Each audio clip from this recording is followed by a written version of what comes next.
ஒரே ஒரு ஊர்ல ஒரு ராஜா இருந்தார். அவரு ஒரு வித்தியாசமான ராஜா. எந்த வகையில வித்தியாசமானவர்னு கேட்டா, மக்கள் கிட்ட வரி வசூல் பண்றதுல கொஞ்சம் வித்தியாசமானவர். மற்ற மன்னர்கள் மாதிரி ஒரு நேரடியா வரி வசூல் பண்றது இல்ல, கொஞ்சம் மறைமுகமா அதை பண்ணுவார். அது எப்படின்னா, ஒவ்வொரு குடிமக்களுக்கும் மாசம் ஒரு மரக்கால் நெல்லு மக்கள் கொடுக்கறது இல்ல, ராஜா மக்களுக்கு கொடுப்பார்.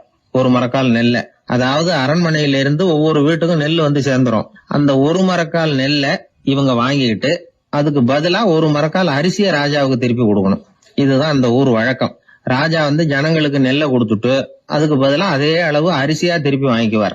இதை தவிர வரி ஏதும் வசூல் பண்றது இல்ல. இப்படி ஒரு ராஜா. இது மேம்போக்கா பாக்குறதுக்கு ஏதோ சாதாரணமா தெரிஞ்சாலும் குடிமக்கள் ரொம்பவும் கஷ்டப்பட்டாங்க. ராஜா கொடுக்கற நெல்லையும் அரிசியாக்கணும், அதோட இன்னும் ஒரு பாதி அரிசியை இவங்க சேர்த்தும் கொடுத்தாகணும். மக்கள் வந்து ராஜாவை திட்ட ஆரம்பிச்சுட்டாங்க. இந்த ராஜா எப்ப சாவார் அப்படின்னு எதிர்பார்க்க ஆரம்பிச்சுட்டாங்க.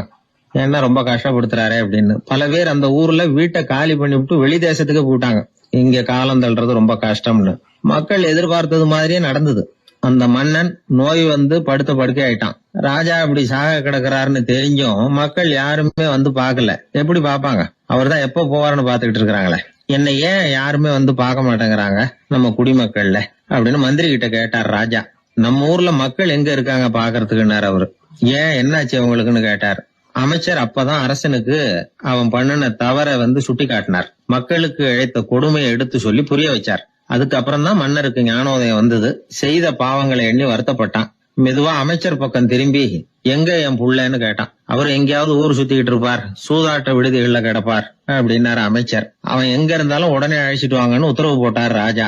அடுத்த நாளே இளவரசனை கொண்டாந்து நிறுத்தினாங்க. தந்தையே, என்ன செய்யணும்னா சொல்லுங்க அப்படின்னு கேட்டான் இளவரசன். அவர் சொன்னார், மகனே, மக்களுக்கு வந்து நான் பொல்லாதவன் ஆயிட்டேன், அவங்கெல்லாம் என்ன நல்லவன்னு சொல்லணும். அப்படி அவங்கள சொல்ல வைக்க வேண்டியது உன்னோட பொறுப்புன்னார். தந்தையே, நீங்க வந்து கவலைப்படாதீங்க, உங்களை ரொம்ப ரொம்ப நல்லவர்னு மக்கள் சொல்லும்படியாக நான் செய்யறேன் அப்படின்னா பையன்.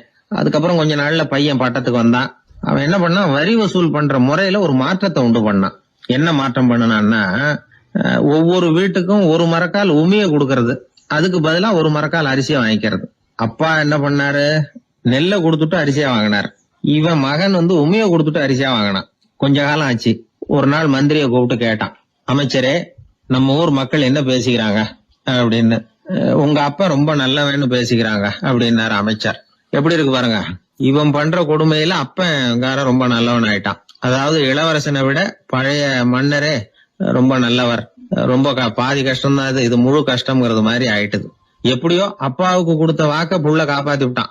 அதாவது மன்னர் ரொம்ப நல்லவர்னு சொல்ல வைக்கிறேன்னு தானே சொன்னான், அதே மாதிரி சொல்ல வச்சுட்டான்.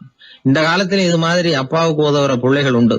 ஒரு பிள்ளையாண்டான்னு சொன்னான், நான் எங்க அப்பாவுக்கு ரொம்ப ரொம்ப உதவியா இருக்கிறேன் அப்படின்னா. அப்படியா, உங்க அப்பாவுக்கு ரொம்ப உதவியா இருக்கிறியா அப்படின்னா, உங்க அப்பா என்ன செஞ்சிட்டு இருக்காருன்னு கேட்டேன். சும்மாதான் இருக்கிறார் அப்படின்னா அவன். சும்மா இருக்கிறதுக்கு இவன் உதவியா இருக்கிறானா? இப்படி இருக்கிறாங்க. அதாவது நல்லவன் அப்படின்னு பேர் வாங்குறது ரொம்ப கஷ்டம். அத வந்து எந்த வகையில வாங்கணும்னு முடிவு பண்றதுதான் முக்கியம். அதனால வாழ்க்கையில நாம வந்து மன்னரா இருந்தாலும் சரி, சாதாரண மக்களா இருந்தாலும் சரி, நல்லவன் அப்படிங்கிற பேர் வாங்குறது ரொம்ப முக்கியம். அப்படி நல்லவன்கிற பேர் வாங்கிட்டா வாழ்க்கை ரொம்ப சுலபமா அமையும். ஜப்பான்ல உள்ள ஒரு புத்த விகாரை, அங்க ஒரு வயசான பௌத்த குரு தங்கியிருக்கிறார்.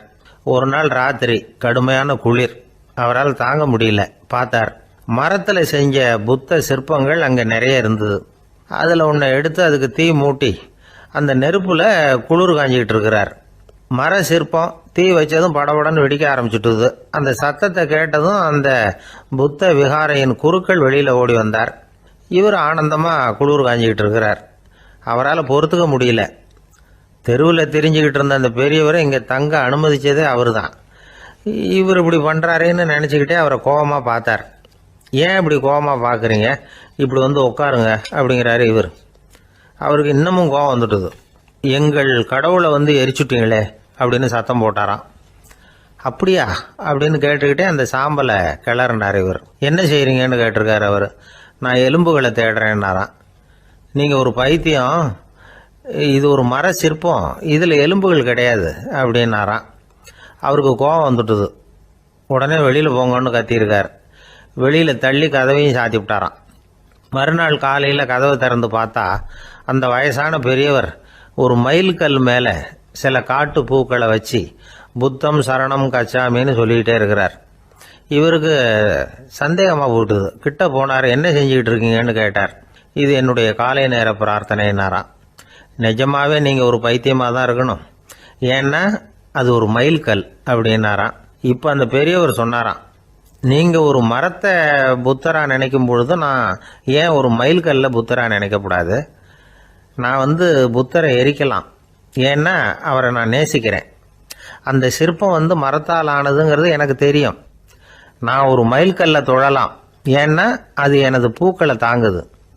நான் இந்த மைல்கல்லுக்குள்ளே மறைஞ்சிருக்கிற புத்தரை பார்க்கிறேன். யாராவது ஒரு சிற்பி இதை சிலையாக்கினாதான் நீங்கள் புத்தரை பார்க்க முடியும். அன்னைக்கு ரொம்ப குளிராக இருந்தது. நான் எனக்குள்ளே இருக்கிற புத்தரையும் பாதுகாக்கணும். உள்ளே இருக்கிற புத்தரை காப்பாற்றுறதுக்காக வெளியில் உள்ள புத்தரை எரிக்கலாம், அதில் ஒன்றும் தப்பு இல்லை. அது அவருடைய போதனையிலேயே இருக்கு. உனக்குள் ஜோதியாக இரு அப்படிங்கிறது அவருடைய போதனை. என்னுடைய புத்தர் குளிரில் நடுங்கிட்டு இருந்தார். அந்த மர சிற்பங்கள் வெயில் மழையில் உணர்ச்சி இல்லாமல் இருந்தது, அதனால் அப்படி பண்ணினேன். ஆனால் நீங்கள் என்ன பண்ணீங்க? நான் ஒரு மர புத்தரை எரிச்சதுக்காக உயிருள்ள புத்தரை வெளியில் தள்ளி கதவை சாத்தினீங்க அப்படின்னாராம் அந்த பெரியவர். உண்மையான பக்திங்கிறது இதுதான். அதாவது உனக்குள் ஜோதியாக இரு அப்படின்னு புத்தர் சொன்னார் இல்லையா, அது மாதிரி தனக்குள் ஜோதியாக இருக்கிற இந்த காலத்து ஆசாமிகள் நிறைய பேர் உண்டு. எப்பவும் போதையிலேயே இருக்கிறவங்க. ஒரு நாள் நடு ராத்திரி ஒரு மது கடையில் ஒரு ஆள் அங்குள்ள சிப்பந்திகள் கிட்ட கேட்டுக்கிட்டு இருக்கிறான். மறுபடியும் இந்த கடை எப்போ திறப்பாங்கன்னு கேட்டானா. நாளைக்கு காலையில் 8 மணிக்கு திறப்பாங்க அப்படின்னு நானா அங்கே இருந்த ஆள். அவன் திருப்பி திருப்பி அதையே கேட்டுக்கிட்டு இருக்கான். இவனுக்கு பதில் சொல்லி சொல்லி அழுத்து போச்சு. அதான் சொல்கிறேன் ஐயா, நாளைக்கு காலையில் வா அப்படின்னாங்களாம். அதுக்கு இவன், நான் வர்றதுக்காக கேட்கலையா, நேத்திக்கு வந்தவன் உள்ளேயே மாட்டிக்கிட்டேன், வெளியில் போகிறதுக்காக கேட்டேன் அப்படின்னா. என்னுடைய நண்பர் ஒருத்தர், அவர் விரல்ல நகமே இருக்காது. என்ன காரணம்னு நினைக்கிறீங்க? எல்லாத்தையும் அவரே கடிச்சு துப்பிடுவார். அப்படி ஒரு பழக்கம். சின்ன குழந்தைகள் நகம் கடிக்குது, விரல் சூப்புது. இதுக்கு என்ன காரணம் தெரியுமா? குழந்தைகள் மனசுல ஏற்படக்கூடிய ஒரு வித பாதுகாப்பின்மை, இன்செக்யூரிட்டி, அல்லது தான் சரியா கவனிக்கப்படல அப்படிங்கிற எண்ணத்தோட வெளிப்பாடு தான் அது அப்படிங்கிறாங்க டாக்டர்கள். சில இடங்கள்ல 2வது குழந்தை பிறந்த உடனே பெரியவர்கள் கவனம் முதல் குழந்தைகிட்ட இருந்து கொஞ்சம் விலகி 2வது குழந்தைகிட்ட போயிடும். அந்த சமயத்துல முதல் குழந்தைக்கு இந்த பழக்கம் ஏற்படுறதுக்கு வாய்ப்பு உண்டா. சில குடும்பங்கள்ல கணவன் மனைவி 2 பேருமே வேலைக்கு போறவங்களா இருப்பாங்க. குழந்தை ரொம்ப நேரத்துக்கு பெத்தவங்களை பிரிஞ்சு இருக்க வேண்டிய சூழ்நிலை இருக்கும். குழந்தை ஒரு பாதுகாப்பின்மையை உணர ஆரம்பிக்கும். இந்த பழக்கம் வந்துடும். அதனால ஒரு குழந்தைக்கு தான் ஒதுக்கப்படுறோம் அப்படிங்கிற நினைப்பு வராம பாத்துக்கணும். வளர்ந்த குழந்தைகளும் நகம் கடிக்கும். வயசானவங்க கிட்டையும் இந்த பழக்கம் இருக்கும். இது ஒரு மனச்சிதைவின் வெளிப்பாடு அப்படிங்கிறாங்க மனநல நிபுணர்கள். அம்மா அப்பா திட்டினாலும் சரி, அல்லது ஆசிரியர் திட்டினாலும் சரி, இந்த பழக்கம் வந்துடும். நாம தவறு பண்ணிட்டோம் அப்படிங்கிற நினைப்பு வர்ற சமயம் நகம் கடிக்க ஆரம்பிச்சிருவோம். ஏதோ ஒண்ணு அடையணும் அப்படின்னு நினைக்கிறோம், அதை அடைய முடியல. இப்படி ஒரு ஏக்கம் வர்ற சமயத்திலேயும் சில பேர் நகத்தை கடிக்க ஆரம்பிச்சிருவாங்க. ஒரு பெரிய அதிகாரி, தனியார் நிறுவனத்துல வேலை பார்க்கிறவரு, அவரு டென்ஷன் ஆயிட்டாருன்னா உடனே அறைக்கு அதை சாத்தி விடுவாங்களாம். அவரே சாத்திக்குவாராம். அப்படி சாத்திக்கிட்டு உள்ள எதையாவது வெறிச்சு பார்த்துக்கிட்டே நகத்தை கடிக்க ஆரம்பிச்சிருவாராம். இந்த பழக்கம் உலகம் பூரா உண்டு. நகம் கடிக்கிறவங்களை அந்த பழக்கத்திலிருந்து மீட்கிறதுக்கு என்ன வழி அப்படின்னு லண்டன்ல உள்ள அழகியல் நிபுணர்கள் யோசனை பண்ணி பார்த்துருக்குறாங்க. சில ஆய்வுகள் பண்ணி பார்த்தாங்களாம். அவங்க என்ன பண்ணாங்க தெரியுமா? நகம் கடிக்கிற பழக்கம் உள்ளவங்களையெல்லாம் தேடி பிடிச்சாங்க. அவங்களையெல்லாம் 3 பிரிவா பிரிச்சுக்கிட்டாங்க. ஒரு பிரிவு கிட்ட என்ன சொன்னாங்கன்னா, உங்களுக்கு நகத்தை கடிக்கணுங்கிற நினைப்பு வர்றப்போலாம் டைரி எழுத ஆரம்பிச்சிருங்க அப்படின்னாங்களாம். இன்னொரு பிரிவு கிட்ட, உங்களுக்கு அந்த நினைப்பு வர்றப்போலாம் உங்க நகத்துக்கு வண்ணம் பூச ஆரம்பிச்சிருங்க, அழகுபடுத்த ஆரம்பிச்சிருங்க, நெயில் பாலிஷ் போடுறாங்களே அது மாதிரி. அப்படி ஒரு யோசனை சொல்லியிருக்காங்க. 3வது குழுவினர்கிட்ட, உங்களுக்கு நகத்தை கடிக்கணுங்கிற எண்ணம் வர்றப்போலாம் விரல்களை இறுக்கமா மூடி வச்சுக்கிட்டு வேற விஷயங்கள்ல கவனம் செலுத்துங்க அப்படின்னு சொன்னாங்களாம்.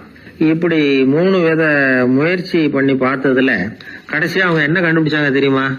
3வது குழு செஞ்சதுல நல்ல பலன் கிடைச்சதாம். அதாவது நகம் தெரியாதபடிக்கு விரலை இறுக மூடிக்கிட்டு வச்சுக்கிட்டோம்னா அந்த பழக்கம் மாறுதான். அப்படி இருந்தவங்க கிட்ட இந்த நகம் கடிக்கிற பழக்கம் மெதுவா குறைஞ்சு போச்சான்.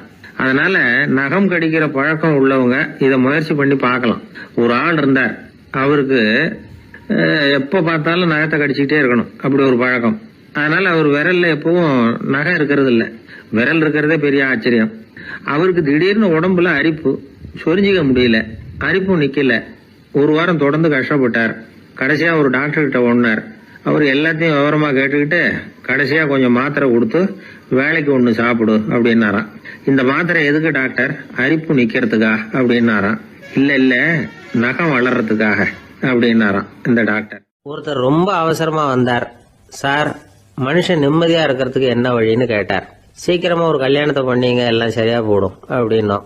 அவர் ஒரு மாதிரியா பார்த்தார். ஏற்கனவே எனக்கு கல்யாணம் ஆயிட்டுது சார், அதனால தானே நிம்மதியா இருக்கிறதுக்கு வழி கேட்கறேன் அப்படின்னார். சரி, இவர் ஒரு மாதிரியான கேஸ் அப்படின்னு நினைச்சுக்கிட்டு நம்ம கிட்ட இருந்த ஒரு சின்ன புத்தகத்தை அவர்கிட்ட தூக்கி கொடுத்தோம். இதை படிச்சு பாருங்கன்னு. கல்யாணத்துக்கு பிறகும் சந்தோஷமா இருக்கிறதுக்கு என்ன வழி அப்படிங்கிற கேள்விக்கு அந்த புத்தகத்துல விளக்கம் இருந்தது. கணவன் மனைவிக்குள்ள சிக்கல் வராம இருக்கிறதுக்கு அதுல சில வழிகளை சொல்லி கொடுத்துருக்குறாங்க. அதெல்லாம் என்னென்ன அப்படிங்கறத இப்ப பார்க்கலாமா? குடும்பம்னு இருந்தா கோபம் வரதான் செய்யும். அது வந்துட்டு போட்டும் பரவாயில்ல. ஆனா அந்த கோபம் ஒரே நேரத்துல ரெண்டு பேருக்கும் வந்துடாம பாத்துக்கணும். ஒரு சமயத்துல யாராவது ஒருத்தர் தான் கோபப்படணும், அடுத்தவங்க அமைதியா இருக்கணும். அதுக்கப்புறம் இவர் அமைதியான உடனே அவங்க ஆரம்பிச்சுக்கலாம். கோபமா ஏதாவது சொன்னா உடனே கோபமா பதில் சொல்லக்கூடாது. கொஞ்சம் பொறுத்து கோபம் தீர்ந்த உடனே அந்த பதில சொல்லலாம். அப்போ பதில் கோபமா இருந்தா கூட அது அவ்வளவு பெருசா தெரியாது. அற்ப விஷயத்துக்கெல்லாம் காய்ச்சி மூச்சுன்னு கத்திட்டு இருக்க கூடாது. உங்க ரெண்டு பேருக்குள்ள ஒரு தர்க்கம் ஆரம்பமாயிட்டுதுன்னு வச்சுக்கோங்க. கடுமையா ரெண்டு பேரும் விவாதம் பண்றீங்க. உங்கள ஒருத்தர் இதுல ஜெயிக்கணும்னா அது நீங்களா இருக்க வேணாம், அடுத்தவங்க ஜெயிக்கிறதுக்கு நீங்க துணையா இருங்களேன். அப்படின்னா நீங்க கொஞ்சம் விட்டு கொடுக்கணும், அவ்வளவுதான். ஏதாவது குத்தம் சொல்லணுமா, செஞ்ச தப்ப சுட்டி காட்டணுமா, விமர்சனம் பண்ணணுமா, பண்ணுங்க, வேணான்னு சொல்லல. ஆனா சொன்னதை அப்படி சொல்றத கொஞ்சம் அன்பா இதமா சொல்லுங்க. எப்போ நடந்த தவறுகளை எல்லாம் இப்போ போய் மறுபடியும் ஞாபகப்படுத்திட்டு இருக்க வேண்டாம். நான் அப்பவே சொன்னேன் இந்த புடவை வேணாம்னு, நீங்க தான் கேட்கல, இப்ப பாருங்க கிழிஞ்சு போச்சு இப்படின்னு கத்துனாங்க ஒரு அம்மா. எப்போ சொன்னீங்கன்னு கேட்டா ஒரு 10 வருஷத்துக்கு முன்னாடி தீபாவளி சமயத்துல அப்படிங்கிறாங்க. அது என்ன இன்னும் அப்படியே புதுசாகவே இருக்கும்? உங்களுக்கு அவர் தான் பெருசு, அவருக்கு நீங்க தான் பெருசு. அதை விட இந்த உலகத்துல வேற எதுவும் முக்கியம் இல்லைன்னு நினைக்கணும். நீ தான் என்னுடைய உலகம்னு எத்தனை தடவை சொல்லியிருப்பீங்க? அதெல்லாம் வெறும் வசனமா போயிடக்கூடாது. ஏதாவது ஒரு பிரச்சனையை பத்தி கடுமையா விவாதம் பண்ணிட்டு இருக்கீங்க, அதை அப்படியே பாதியில விட்டுட்டு படுக்கைக்கு போயிடக்கூடாது. சொச்சத்தை நாளைக்கு பேசிக்கலாம்னு. அப்படி போனா தூக்கம் வராது. பிரச்சனையை ஒரு முடிவு பண்ணிக்கிட்டு அதுக்கப்புறமா தூங்க போகணும். ஒரு நாள்ல ஒரு தடவையாவது உங்க ஜோடியை பாராட்டி நல்ல விதமா கனிவா ஒரு வார்த்தை சொல்லணும் அப்படின்னு தீர்மானம் பண்ணீங்க. ஏதாவது தப்பு பண்ணிவிட்டீங்கன்னா பரவாயில்ல, அதை ஒத்துக்கிறதுக்கும் மன்னிப்பு கேட்கறதுக்கும் தயாரா இருக்கணும். அது ஒன்றும் கேவலம் கிடையாது. வீட்டுக்குள்ள தானே கேட்க போறீங்க, வெளியில யாருக்கு தெரிய போதும்? எப்படியோ உங்களுக்குள்ள ஒரு சமரசம் ஆனா சரிதான். ஒரு தகராறுன்னு எடுத்துக்கிட்டா குறைஞ்சபட்சம் அதுக்கு 2 பேர் தேவை. தனியாவே உட்காந்துக்கிட்டு நான் இப்ப தகராறு பண்ணிட்டு இருக்கிறேன் அப்படின்னு யாரும் சொல்ல முடியாது. 2 பேர் தகராறு பண்றாங்கன்னா பொதுவா அந்த 2 பேர்ல யாரு அதிகமா பேசுறாங்களோ அவங்க பேர்ல தான் தப்பு இருக்கும். அதை மனசுல வச்சுக்கணும். இதெல்லாம் தான் அந்த புத்தகத்துல போட்டிருக்கிற வழிமுறைகள். இவ்வளவும் சரியா வரலன்னா அப்புறமா சொல்லுங்க, வேற புத்தகம் ஏதாவது இருக்கான்னு தேடுவோம். ஒரு கணவன் தன்னுடைய மனைவியை அழைச்சிட்டு ஒரு மனோதத்துவ டாக்டர் கிட்ட வந்தாரா. டாக்டர், எங்களுக்கு கல்யாணம் ஆகி 30 வருஷ காலமா நாங்க ஒரு விஷயத்துல கூட ஒத்து போனதில்லை அப்படின்னு ஆரம்பிச்சார். உடனே அந்த அம்மா குறுக்கிட்டு, அது 30 வருஷம் இல்ல 32 வருஷம் அப்படின்னாங்களாம். ஐயா, என்னுடைய நூல் வெளியீட்டு விழாவுக்கு அவசியம் நீங்க வரணும் அப்படின்னு கூப்பிட்டார் ஒருத்தர். எப்போ வரணும்னு கேட்டேன். அடுத்த வாரம்னார். சரி, புத்தகம் தயாராயிட்டுதா அப்படின்னு. நாளைக்கு தான் அச்சிக்க கொடுக்க போறேன்னார். என்னங்க இது, புத்தகம் அச்சிடுறதுக்கு முன்னாடியே அழைப்புதழை அச்சடிச்சு விட்டீங்களே அப்படின்னு கேட்டேன். அதனால என்னங்க, அந்த காலம் மாதிரியா போலாம்? அச்சுக்கலை எவ்வளவோ முன்னேறியாச்சுங்க. Linotype, monotype, phototype, laser, இப்படி என்னென்னமோ வந்தாச்சு. இன்னைக்கு கொடுத்தா நாளைக்கே புத்தகம் தயார் அப்படின்னார். இப்படி இந்த அளவுக்கு முன்னேறி இருக்கிற இந்த அச்சுக்கலை ஆரம்பத்தில் எப்படி இருந்தது தெரியுமா? அந்த காலத்துல காகிதம்னா என்னன்னே தெரியாது. அப்படி ஒன்று கண்டுபிடிக்கப்படவே இல்லை. அப்பெல்லாம் எதையாவது ஒன்று எழுதணும்னா அதுக்கு ஆட்டு தோலை தான் பயன்படுத்தி இருக்கிறாங்க. கண்ணுக்குட்டி தோல் கூட அதுக்கு உபயோகப்பட்டு தான். ஐரோப்பாவில் இருந்த பாதிரியார்கள் தோல்ல எழுதப்பட்ட புத்தகத்தை தயாரிக்கிறதுல ரொம்ப கெட்டிக்காரங்களாம். எகிப்து, அப்புறம் மத்திய தரைக்கடல் ஓரத்தில் உள்ள நாடுகள், இங்க எல்லாம் தோல் தான் எழுதுபொருளா பயன்பட்டு வந்திருக்குது. ஆனால் நம்ம நாட்டில் ஓலைச்சுவடிகளை எழுத்துக்கு பயன்படுத்தி இருக்கிறாங்க. எழுதுறதுக்கு தோலை பயன்படுத்தினவங்க பிறகு பேப்பரைஸ் அப்படிங்கிற கோரை புல்லை வந்து அதுக்கு பயன்படுத்தினாங்களாம். இதெல்லாம் அப்படி கொஞ்சம் கொஞ்சமாக கண்டுபிடிச்சிட்டு வந்திருக்கிறாங்க. அந்த புல்லை வந்து கச்சிதமாக நறுக்க வேண்டியது, நல்லா பதப்படுத்த வேண்டியது, அதுக்கப்புறம் அதில் எழுத வேண்டியது, அவ்வளவுதான். பேப்பருங்கிற சொல்லே இந்த பேப்பைரஸ் அப்படிங்கிறதுலேருந்து வந்தது தான். அதுக்கப்புறம் தான் காகிதம் வந்தது. இதை முதல்ல சீன நாட்டில் தான் கண்டுபிடிச்சாங்க. அது வந்த பிறகு அச்சு எந்திரம் கண்டுபிடிக்க வேண்டிய அவசியம் ஏற்பட்டது. அதை கண்டுபிடிச்சவர் ஜெர்மானிய அறிவியல் அறிஞர் ஜான் கூட்டன்பர்க். அச்சு கலைக்கு அடித்தளம் அமைச்சவர் அவர் தான். ஜெர்மனியில் மெயின்ஸ் அப்படிங்கிற ஊரில் 1399 பிறந்தார். அவரோட மாமன் ஒருத்தர் உலோக வேலையில் வல்லவர். அவர்கிட்ட இந்த வேலையை கற்றுக்கிட்டார். அதோட வைர கற்களை வந்து பட்டை தீட்டுறதுலையும் ரொம்ப தேர்ச்சி பெற்றிருந்தார். இளம் வயசுலேயே சும்மா இருக்க மாட்டாராம். எதை செஞ்சாலும் அதை திறமையாக செய்வாராம். அவர் தான் முதல்ல மர அச்சு எழுத்துக்களை உருவாக்கினார். அது மேலே மை தடவி பிரதிகள் எடுத்தார். அதுக்கப்புறம் உலோக எழுத்துக்கள், முதல்ல காரியம், அப்புறம் இரும்பு, அப்புறம் கலப்பு உலோகம், பிறகு அச்சடிக்கிறதுக்கு எந்திரம் ஒன்றையும் உருவாக்கினார். முதல்ல பைபிள் அச்சடித்தார். 1468 அவர் இறந்து போனார். 16ஆம் நூற்றாண்டில் மேலை நாடுகளில் இருந்து மர எழுத்துக்களை கொண்டுகிட்டு வந்து தமிழ்நாட்டில் கிறிஸ்தவ நூல்களை அச்சிட்டாங்க. அப்பெல்லாம் வந்து அச்சகங்கள் வந்து போதிய அளவுக்கு இங்கே இல்லை. அதுக்கு என்ன காரணம்னா, இந்தியர்கள் வந்து அச்சகங்களை நடத்தக்கூடாது அப்படின்னு சட்டம். 1835 வரைக்கும் அந்த சட்டம் வந்து நடைமுறையில் இருந்தது. இந்த நிலைமையில் அங்கேயும் இங்கேயுமா 1-2 அச்சகங்கள் ஆரம்பமாச்சு. 1713 தரங்கம்பாடியில் லூத்தரன் மிஷன் அச்சகம், அதே ஆண்டில் சென்னையில் எஸ்பிசிகே அச்சகம். இது ரெண்டும் தான் இந்தியாவில் முதல்ல தொடங்கப்பட்ட அச்சகங்கள். ஆட்டுத்தோல்லையும் ஓலைச்சுவடியிலையும் எழுதப்பட்ட எழுத்துக்கள் இன்னைக்கு எங்கேயோ போயிட்டுது. ஆனால் நம்ம ஊரில் எழுத்தாளர்கள் நிலைமை தான் ஒன்றும் சொல்லிக்கிறது மாதிரி இல்லை. நம்ம ஆள் ஒருத்தர் சொன்னார், சார் நான் சொந்தத்தில் ஒரு அச்சாபீஸ் வச்சுருந்தேன், இப்போவும் வச்சிருக்கிறேன். அதனால் என்னுடைய படைப்புகளை புத்தகமாக வெளியிடுறதுல எனக்கு ஒன்றும் கஷ்டம் இல்லை. வருஷத்துக்கு ஒரு புத்தகம் எழுதி வெளியிட்டுருவேன். 15 வருஷமாக இலக்கிய உலகத்துக்கு இப்படி சேவை செஞ்சுக்கிட்டு வர்றேன். ஆனால் இந்த வருஷம்தான் வாசகர்கள் வந்து எனக்கு பாராட்டு விழா நடத்தி இருக்கிறாங்க அப்படின்னார். இந்த வருஷம் அப்படி என்ன விசேஷம் அப்படின்னு கேட்டோம். இந்த வருஷம்தான் நான் எந்த புத்தகம் எழுதி வெளியிடாமல் இருந்தேன், அதுக்காகத்தான் எனக்கு இந்த பாராட்டு விழா அப்படின்னார். ஒரு சின்ன பையன் வந்தான். அவனை பார்த்து ஒரு கேள்வி கேட்டோம். ஏன்ப்பா உங்கள் வீட்டில் அம்மா புத்திசாலியா அப்பா புத்திசாலியா அப்படின்னு. அவன் அலட்சியமாக நம்மளை பார்த்து சிரிக்கிறான். என்ன சார் இது, இந்த காலத்தில் இது கூட தெரியாமல் இருக்கிறீங்களே அப்படிங்கிறான்.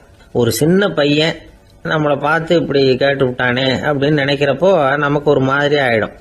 அதுக்கப்புறம்தான் இந்த தாத்தா பாட்டியெல்லாம் சொல்கிற ஒரு கதை ஞாபகத்துக்கு வந்தது. அது என்ன கதை தெரியுமா? ஒரு ஊரில் ஒரு அம்மாவும் பிள்ளையும் இருந்தாங்களாம். அந்த மகனுக்கு திடீர்னு தேசாந்திரம் போய் வரணும்னு ஆசை வந்துட்டுது. ஊராக போய் சுற்றி பார்க்கணுங்கிற ஆசை. அந்த அம்மாவுக்கு இது பிடிக்கல. மகனை பிரிஞ்சு இருக்கிறதுக்கு அவங்க மனசு இடம் கொடுக்கல. வேணாப்பான்னு சொல்லி பார்த்தாங்க, அவன் கேட்கல. திடீர்னு புறப்படவும் செஞ்சுட்டான். சரி, இனிமேல் அவனை தடுக்க முடியாதுன்னு முடிவு பண்ணிக்கிட்டாங்க அந்த அம்மா. இருந்தாலும் புத்திசாலித்தனமாக ஒரு யோசனை பண்ணாங்க. மகனை கிட்டத்தில் கூப்பிட்டாங்க. அவங்ககிட்ட சொன்னாங்க, இதை பாருப்பா, நீ தேசாந்திரம் போகிறதுன்னு தீர்மானம் பண்ணிவிட்ட, அதை நான் தடுக்கலை, போயிட்டு வந்துடும். ஆனால் போகிறதுக்கு முன்னாடி எனக்கு ஒரு வாக்குறுதி கொடுத்துட்டு போ அப்படின்னாங்க. போகிறப்போ ராத்திரியாக இருந்தாலும் பகலாக இருந்தாலும் சரி, புளிய மரத்து நிழலில் தான் தங்கணும். திரும்பி வர்றப்போ இரவும் பகலும் நீ வந்து வேப்ப மரத்து நிழல்லே தங்கணும் அப்படின்னாங்க. சரி, அப்படியே செய்கிறேன்னு சொல்லி வாக்குறுதி கொடுத்தான் பையன். புறப்பட்டு போனான். போகிற வழியில் புளிய மரத்து நிழல்லையே தங்கினான், தூங்கினான். அப்படி போய்கிட்டே இருந்தான். 7ஆவது நாள் அவன் உடம்பு சுகம் இல்லாமல் போயிட்டுது. ரொம்பவும் பலவீனமாயிட்டான். இனிமேல் நடக்க முடியாதுங்கிற நிலைமை வந்துட்டுது. யோசிச்சு பார்த்தான். சரி, இதுக்கு மேலே வந்து போக வேண்டாம் அப்படின்னு முடிவு பண்ணிட்டு திரும்பி வர ஆரம்பிச்சுட்டான். திரும்பி வர்றப்போ வழியில் வேப்ப மரத்து நிழல்லையே தங்கி வந்தான். நாளுக்கு நாள் உடம்பு சரியாக வந்துட்டுது. 7ஆவது நாள் வீட்டுக்கு வந்து சேர்றான். உடம்பு பழையபடியே கலகலப்பாயிட்டுது. பூரண சுகம். தேசாந்திரம் போன பையன் திரும்பி வந்துட்டானே அப்படின்னு அந்த அம்மா ஆச்சரியப்படலை. ஏன்னா அவங்களுக்கு தெரியும் இப்படி ஆகும்னு. பையன் சீக்கிரமாக திரும்பி வரணுங்கிறதுக்காக தான் அவங்க அந்த யோசனையை சொன்னாங்க. என்ன விஷயம்ங்கிறதையும் அவங்களே சொன்னாங்க. மகனே, புளிய மரத்து நிழல் உடம்புக்கு உஷ்ணத்தை கொடுக்கும், சீக்க உண்டாக்கும். அதனால நீ தொடர்ந்து புளிய மரத்து நிழலில் தங்கினாவே நோய்க்கு ஆளாயிட்ட. அதனால நல்ல பயணத்தை முடிச்சுக்கிட்டு திரும்பி வரணுங்கிற முடிவுக்கு வந்துட்ட. திரும்பி வர்றப்போ நீ தங்கினது வேப்ப மரத்து நிழல். அது உடம்புக்கு குளிர்ச்சியை தரக்கூடியது, நோயை தீர்க்கக்கூடியது. அதனால சுகமா வீட்டுக்கு சேர்ந்துட்ட. உன்னோட தேசாந்திர பயணத்தை தடுக்கிறதுக்காக தான் இப்படி பண்ணினேன் அப்படின்னாங்களாம் அந்த அம்மா. பாத்தீங்களா அம்மாவோட புத்திசாலித்தனத்தை? அப்பாவா இருந்தா இப்படியா பண்ணுவார்? ஒரு அப்பா பையன்கிட்ட 10 ரூபா கொடுத்து இதை எடுத்துக்கிட்டு அடுத்த ஊருக்கு போய் அங்க இருக்கிற மாமா கிட்ட இதை கொடுத்துட்டு வாடா, வழியில எங்கேயாவது மரத்தடியில படுத்து தூங்கி விடாதே அப்படின்னு எச்சரிக்கை பண்ணி அனுப்புனாராம். பையனுக்கு எச்சரிக்கையா வாழறது எப்படிங்கிறத கத்து கொடுக்கறதுக்காக இப்படி பண்ணார். அவன் பணத்தை வாங்கிட்டு போனான். அப்பா சொன்னதை மறந்துட்டு ஒரு மரத்தடியில படுத்து தூங்கிட்டான். அவனுக்கு தெரியாம அவன் பின்னாடியே போன அப்பா அவன் கையில இருந்த அந்த 10 ரூபாயை நைஸா எடுத்துட்டு வந்துட்டார். அவன் பையில தானே வச்சிருந்தான், அது தெரியாம எடுத்துட்டு வந்துட்டார். அவன் தூங்கிட்டு இருக்கான். எடுத்துட்டு ஒரு மறுபடியும் வீட்டுக்கு வந்துட்டார். பையன் முழிச்சுக்கிட்டு பைய தடவி பார்க்கறான், பணத்தை காணும். அழுதுகிட்டே திரும்பி வந்தான். அப்பா கிட்ட விஷயத்த சொன்னான். அப்பா சிரிச்சுக்கிட்டே சொன்னார், அதுக்குதான்ப்பா ஆரம்பத்திலேயே எச்சரிக்கை பண்ணினேன், இனிமேலாவது நீ ஜாக்கிரதையா இருக்கணும் அப்படிங்கிறதுக்காக தான் இப்படி பண்ணினேன். அந்த பணம் எங்கேயும் போயிடல, நான் தான் அதை உனக்கு தெரியாம எடுத்து வச்சிருக்கிறேன். இதோ பாரு அப்படின்னு சொல்லிட்டு சைடு பாக்கெட்ல கையை விட்டா அது ஓட்டையா இருக்கு. அதை எவனோ ஏற்கனவே கத்திரிச்சு எடுத்துட்டு போயிட்டான். இப்ப அப்பா முகத்துல அசடு வழிஞ்சுதான். கடற்கரை ஓரமா ஒரு பெரியவர் கையால மணலை கீறிக்கிட்டே உட்காந்துருக்கிறார். என்னத்தையும் தேடிட்டு இருக்கிறது மாதிரி தெரிஞ்சது. மெதுவா கிட்டத்துல போய் என்னத்தை தேடிட்டு இருக்கிறீங்க அப்படின்னு கேட்டோம். அவரு சாவகாசமா நிமிந்து பார்த்து நிம்மதியை தேடிட்டு இருக்கிறேன்னார். நாங்க ஒரு மாதிரி ஆயிட்டோம். இருந்தாலும் சமாளிச்சுக்கிட்டு, சார் மணல்ல கிழிஞ்சல் தான் கிடைக்கும், நிம்மதி கிடைக்காது அப்படின்னோம். சரி, இன்னைக்கு வசமா நம்ம கிட்ட ஒரு ஆள் மாட்டிக்கிட்டார் அப்படின்னு நினைச்சு அவர் பக்கமா போய் உட்காந்துக்கிட்டு கதை சொல்ல ஆரம்பிச்சிட்டோம். ஒரு பெரிய மன்னர் இருந்தார். அவருக்கு எல்லா வசதியும் இருந்தது. இருந்தாலும் ஒரே ஒரு குறை. அது என்னன்னா நிம்மதி இல்லைங்கிற குறை. அரண்மனையில தினமும் கலை நிகழ்ச்சி, நாட்டியம் எல்லாம் நடந்துகிட்டு தான் இருந்தது. இருந்தாலும் நிம்மதி இல்லை. சரி, நிம்மதி எங்க கிடைக்கும் அப்படின்னு தேட ஆரம்பிச்சார். உடனே அதுக்கான முயற்சிகள்ல தீவிரமா இறங்கினார். நாட்டுல உள்ள தத்துவ மேதைகளை எல்லாம் கூப்பிட்டுட்டு வர சொன்னார். எல்லாரும் சேர்ந்தாங்க. அவங்கள பார்த்து நிம்மதி எங்க இருக்குது அப்படின்னு விசாரிச்சார். அவங்களுக்கு அது தெரிஞ்சா ஏன் இப்படி ராஜா முன்னாடி நின்றுட்டு இருக்க போறாங்க? ராஜாவோட கேள்விக்கு ஒவ்வொருத்தரும் ஒவ்வொரு மாதிரி விளக்கம் கொடுக்க ஆரம்பிச்சிட்டாங்க. எந்த பதிலும் ராஜாவுக்கு திருப்தி அளிக்கக்கூடிய அளவுக்கு இல்ல. சரி, போயிட்டு வாங்கன்னு சொல்லி அவங்கள எல்லாம் அனுப்பி வச்சுட்டார். ஒரு நாள் அவர் மாளிகையில உப்பருகையில நின்றுட்டு இருக்கிறார்.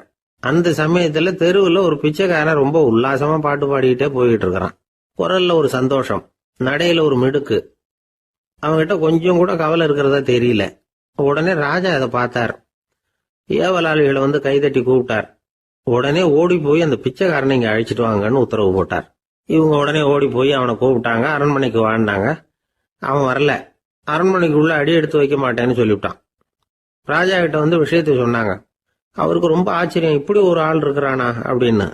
சரி, அவன் என்னதான் சொல்றான் அப்படின்னு விசாரிச்சார். இவங்க மறுபடியும் தெருவுக்கு போய் கேட்டாங்க. என்ன பார்க்கணும்னா ராஜா விருப்பப்பட்டாருன்னா அவரை வேணும்னா இங்க வர சொல்லுங்க அப்படின்னு சொல்லிவிட்டான். அதை ராஜா கிட்ட சொன்னாங்க. அவருக்கு கோபம் வரல. இவ்வளவு சுதந்திர உணர்வோட இருக்கிறவன் சாதாரண ஆளா இருக்க முடியாது அப்படின்னு நினைச்சார். உடனே கிடுகிடுன்னு இறங்கி தெருவுக்கு வந்தார். பிச்சைக்காரங்கிட்ட போனார். நீ கவலைப்படாம சந்தோஷமா பாடிக்கிட்டு போறியே, அது எப்படி முடியுது உன்னால அப்படின்னு கேட்டார். ஏன் அப்படி கேக்குறீங்கன்னா அவன், அதுக்கு இல்ல, எனக்கு அரண்மனையில எவ்வளவோ சுகபோகங்கள்லாம் இருக்கு, இருந்தாலும் நிம்மதி இல்ல. இது ஏன்னு எனக்கு தெரியல. இந்த தேசத்துல உள்ள அறிஞர்களை எல்லாம் கூப்பிட்டு கேட்டு பார்த்துட்டேன், அவங்களுக்கும் தெரியல. உன்னை கேட்டா தெரியும்னு நினைச்சேன், அதனாலதான் சந்திக்கிறதுக்கு ஆசைப்பட்டேன். ஆனா நீ வரமாட்டேன்னுட்டியே அப்படின்னார். பிச்சைக்காரன் கடகடன்னு சிரிக்க ஆரம்பிச்சுட்டான். மகிழ்ச்சிக்கும் உங்களுக்கும் தடையா இருக்கிறது இந்த மாளிகை தான். இதை விட்டுட்டு வெளியில வந்துட்டா நிம்மதி தேடிட்டு வந்துரும்னா. நான் அரசன், எனக்குன்னு கடமைகள் இருக்கு, அதையெல்லாம் விட்டுட்டு எப்படி வர முடியும்னார் ராஜா. ரெண்டும் ஒரே நேரத்துல கிடைக்கணுங்கிறது முடியாத காரியம். உங்க சுகபோகத்துக்கு விலையாதான் உங்க நிம்மதியை கொடுத்துக்கிட்டு இருக்கிறீங்க. என்ன பாருங்க, என்கிட்ட எதுவும் இல்லை, அதனால எதுவும் போயிடுமோங்கிற பயமும் இல்லை, நிம்மதியா இருக்கிறேன் அப்படின்னா அவன். ராஜா உடனே சந்தோஷப்பட்டு தன்னுடைய மேலங்கியை எடுத்து அவனுக்கு பரிசா கொடுத்தாரான். அவன் சிரிச்சுக்கிட்டே அதை வாங்க மாட்டேன்னு விட்டானான். இதை நீங்க எனக்கு கொடுக்கறதுனால எந்த பயனும் இல்லை, அதே நேரத்தில் அதை வாங்கிட்டேன்னா அடுத்த வினாடியிலிருந்து அதை எப்படி காப்பாத்துறதுங்கிற கவலை எனக்கு வந்து சேர்ந்துடும். அப்புறம் தூக்கம் வராது, நிம்மதி போயிடும் அப்படின்னு நானா சொல்லிவிட்டு அவன் பாட்டுக்கு சந்தோஷமா பாடிட்டே போயிட்டான். நிம்மதி எங்க இருக்குங்கிறதையும் ராஜா தெரிஞ்சுக்கிட்டார். அந்த இடத்துக்கு தன்னால போக முடியாதுங்கிறதையும் அவர் புரிஞ்சுக்கிட்டார். இப்படி இந்த கதைய அந்த கடற்கரையில மணலை கீறிக்கிட்டே உட்கார்ந்துருந்தார அந்த பெரியவர்கிட்ட சொல்லி முடிச்சோம். அவர் முகத்துல ஒரு தெளிவு தெரிஞ்சது. எங்களை நிமிர்ந்து பார்த்தார். ரொம்ப நன்றிங்க, இப்ப எனக்கு தெரிஞ்சு போச்சு. நிம்மதி வேணும்னா அதுக்கு என்ன பண்ணணும்னு இப்ப நல்லா புரிஞ்சுக்கிட்டேன் அப்படின்னார். என்ன புரிஞ்சுக்கிட்டீங்கன்னு கேட்டோம். இனிமே இந்த பக்கம் வந்தா உங்க கண்ணுல படாத இடமா பார்த்து உட்காரணும்னு புரிஞ்சுக்கிட்டேன் அப்படின்னார். ஒரு ஆளு ராமகிருஷ்ணரை தேடி வந்தான். அவன் கையில 1000 பொற்காசுகள் வச்சிருந்தான். அதை அவர்கிட்ட கொடுத்து இதை ஏத்துக்கணும் அப்படின்னு ரொம்ப பணிவா கேட்டுக்கிட்டான். அவரு பார்த்தார், இது எனக்கு தேவையில்லை, ஆனாலும் உன்னுடைய மனசை புண்படுத்துறதுக்கு நான் விரும்பலை, அதனால நீ கொடுக்கறத வாங்கிக்கிறேன்னார். வாங்கிக்கிட்டார். அப்புறம் கேட்டார், இதை பாரு, இனிமே இதெல்லாம் என்னுடையது தானே அப்படின்னார். ஆமா, அதையெல்லாம் நான் உங்களுக்கே கொடுத்துட்டேன் அவன். சரி, இப்போ நீ எனக்காக ஒரு காரியம் பண்ணணும்னார். என்ன செய்யணும்னு சொல்லுங்கன்னா, இந்த நாணயங்களை எல்லாம் எடுத்துக்கிட்டு போய் கங்கை நதியில எரிஞ்சுட்டு வா அப்படின்னார். இவனுக்கு அதிர்ச்சியா போச்சு. என்ன பண்றது, இனிமே அது முடியாதுன்னு சொல்ல முடியாது. ஏன்னா அந்த நாணயங்களை எல்லாம் அவருக்கே கொடுத்துட்டான். இனிமே அதெல்லாம் இவனுடையது இல்லை. பேசாம அவ்வளவே அள்ளிக்கிட்டு ஆத்தங்கரைக்கு போனான். போனவன் ரொம்ப நேரம் திரும்பியே வரல. ராமகிருஷ்ணருக்கு சந்தேகம், என்ன ஆச்சு அந்த மனுஷனுக்கு, காசுகளோட அந்த கங்கையில குதிச்சுட்டானா, போகும்பொழுதே ஒரு மாதிரியா தான் போனான், போய் என்னன்னு பார்த்துட்டு வாங்க அப்படின்னார். அங்க இருந்த ஒருத்தர் ஓடி போய் பார்த்தார். அவர் போய் பார்க்கும் பொழுது அவன் அங்கேயே இருந்தான். அதுக்கப்புறம் அவர் திரும்பி வந்தார். வந்து விவரத்தை சொன்னார். அதாவது அவன் கங்கை கரையில உட்காந்துக்கிட்டு ஒவ்வொரு நாணயமா 1 2ன்னு எண்ணி எண்ணி வீசிக்கிட்டு இருக்கிறான். அவனை சுத்தி ஒரு கும்பல் நின்றுகிட்டு அவனை தடுத்துக்கிட்டு இருக்குது அப்படின்னு விவரத்தை சொன்னார் போயிட்டு வந்தவர். இதை கேட்டதும் ராமகிருஷ்ணரே புறப்பட்டு அங்க போனாராம். என்ன இப்படி பண்ணிட்டு இருக்கிற, நான் உன்னை அந்த நாணயங்களை கங்கையில வீசி எறிய சொன்னேன், நீ ஏன் அதை எண்ணிக்கிட்டு இருக்கிற அப்படின்னார். பழக்கம்தான் காரணம், நான் ஒவ்வொரு நாளும் ஒவ்வொன்றா சேமிச்சு வச்சேன். இன்னைக்கு என்கிட்ட நிறைய இருக்குது, உங்களுக்கு ஒரு 1000 நாணயங்களை கொடுக்கணுங்கிறது என்னோட ஆசை அப்படின்னா. இப்ப ராமகிருஷ்ணர் சொன்னார், ஒரே நேரத்துல எல்லாத்தையும் சம்பாதிச்சிருந்தா நீ எண்றது பொருத்தமா இருக்கும். எல்லாத்தையும் இழக்கும் போது ஒவ்வொன்றா எண்ணிக்கிட்டு இழக்கிறதுங்கிறது சரியான செயல் இல்லை. அதனால ஒரே தடவையா எல்லாத்தையும் தூக்கி எறிஞ்சிடும் அப்படின்னார். இது இழப்பது அப்படிங்கிற ஒரு உயர்ந்த நிலை. இதை நாம யதார்த்த வாழ்க்கையில சம்பந்தப்படுத்தி பார்த்து குழப்பிக்கிட்டு இருக்கக்கூடாது. இழக்கிறேன்னு சொல்லிக்கிட்டு இருக்கிற காசையெல்லாம் ஆத்துலையும் குளத்துலையும் கொண்டு போய் எரிஞ்சுட்டு வாங்க அப்படின்னு உபதேசம் பண்றதாக யாரும் நினைச்சிடக்கூடாது. இதுல நாம புரிஞ்சுக்க வேண்டியது என்னன்னா, எதையாவது ஒன்றை இன்னொருத்தருக்கு கொடுக்கணும் அப்படின்னு விருப்பப்பட்டா அதை மனப்பூர்வமா கொடுத்துடணும். கொடுத்துட்டு அதையே நினைச்சிட்டு இருக்க கூடாது. நம்மால ஒருத்தர் ஒரு 100 ரூபாய் நோட்டை தன்னுடைய நண்பர் ஒருத்தர்கிட்ட கொடுத்து, இது உனக்கு தான் வச்சுக்கோ அப்படின்னார். அவரு பார்த்தார், இது இனிமே எனக்கு தானே சொந்தம் அப்படின்னார். ஆமான்னார் அவர். அப்படின்னா எனக்காக நீ ஒரு உதவி செய்யணும்னார். சொல்லுங்க செய்யறேன்னார் அவர். இந்த 100 ரூபாய் நோட்டை தீ வச்சு கொளுத்தி விடுனார். இவர் அதிர்ச்சி ஆகி அவரை பார்த்தார். இப்ப அவரு சொன்னார், நீ எனக்கு அன்பா கொடுத்தது இது, இந்த நோட்டு கள்ள நோட்டுங்கிறது எனக்கு முன்னாடியே தெரியும், சீக்கிரம் கொளுத்தி விடு, அதுதான் நம்ம 2 பேருக்குமே நல்லது அப்படின்னாராம் அவர். ராமகிருஷ்ணர் வாழ்ந்த காலத்துல நடந்த ஒரு நிகழ்ச்சி இது. அப்போ ஒரு ஓவியர் இருந்தாராம். அவருக்கு ஒரு ஆசை, ராமகிருஷ்ணர் படத்தை வரையணும், அதை அவர்கிட்டயே கொண்டுட்டு போய் காட்டி அபிப்பிராயம் கேட்கணும். இதுதான் அந்த ஓவியரின் ஆசை. உடனே ராமகிருஷ்ணர் படத்தை வரைஞ்சி முடிச்சார். அதை எடுத்துக்கிட்டு போனார். இவர் போன சமயம் அங்கே ராமகிருஷ்ணர் சீடர்களோட உட்கார்ந்துருக்கிறார். விவேகானந்தர் அங்கே இருக்கிறார். இந்த ஓவியர் கொண்டுகிட்டு போய் தான் வரைந்த ஓவியத்தை அவர்கிட்ட காட்டினார். ராமகிருஷ்ண பரமஹம்சரின் ஓவியத்தை ராமகிருஷ்ணர்கிட்டயே காட்டுறார். ராமகிருஷ்ணர் என்ன பண்ணார் தெரியுமா, அந்த படத்தை பார்த்தார். உடனே அது காலை தொட்டார். குருதேவருடைய இந்த செயல் சீடர்களுக்கு ரொம்ப வியப்பை உண்டு பண்ணிச்சு. சில பேர் மனசுக்குள்ளேயே ரொம்ப குழம்பி போக ஆரம்பிச்சிட்டாங்க, என்ன இப்படி பண்றாருன்னு. என்ன இது அவரோட படம், அவரே அவரோட படத்தின் காலை தொடுறார் அப்படின்னு யோசிச்சாங்க. சில பேர் ஒன்றும் புரியாம ஒருத்தர் பார்த்து சிரிச்சுக்கிட்டாங்க. அந்த இடத்துல சீடர்கள் மட்டும் இல்லை, சீடர் அல்லாத பல பேர் இருந்தாங்க. தன்னுடைய காலை தானே தொடர இவருடைய செயல் பற்றி என்ன நினைக்கிறது அப்படின்னு அவங்களும் குழம்பி போய் நிற்கிறாங்க.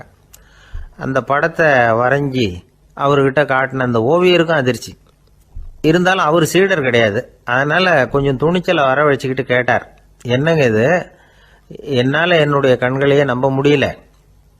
இது உங்க சொந்த உருவப்படம், நீங்க உங்க சொந்த கால்களையே தொடுறீங்க, இது எங்களுக்கு கொஞ்சம் சங்கடமா இருக்குதே அப்படின்னார்.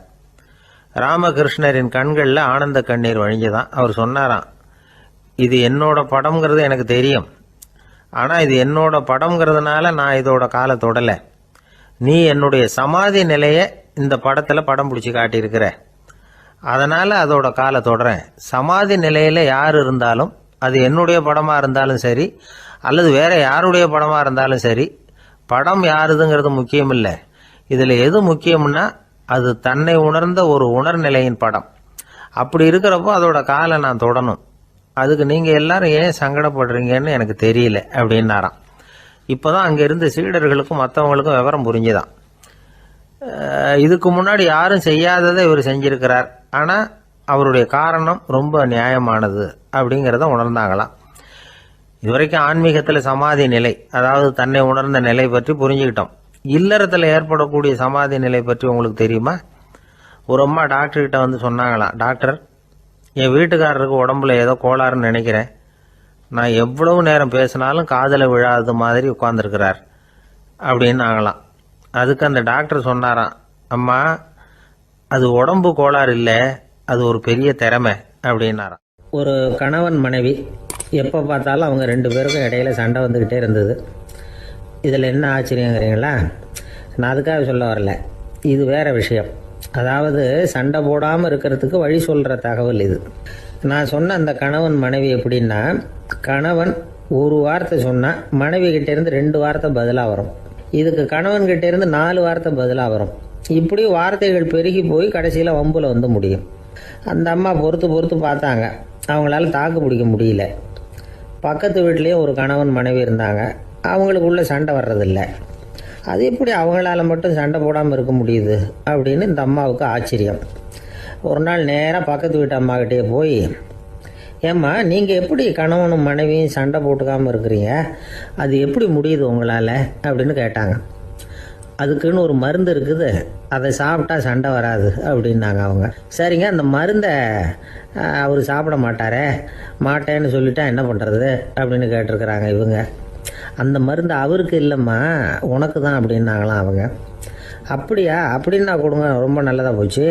அதை எப்படி சாப்பிட்றதுங்கிற விவரத்தையும் சொல்லுங்கள், எங்கே அது கிடைக்குங்கிறதையும் சொல்லுங்கள், வாங்கிக்கிறேன் அப்படின்னு கேட்டாங்களாம் இவங்க. வேறு எங்கேயும் போய் வாங்க வேண்டாம், என்கிட்டே இருக்க அந்த மருந்து, அதில் கொஞ்சம் தர்றேன், வாங்கி வச்சுக்க. உன் வீட்டுக்காரர் உன்னோட சண்டையை ஆரம்பிக்கிறப்போலாம் நீ இந்த மருந்தில் ஒரு அவுன்ஸ் வாயில் ஊற்றிக்கணும்.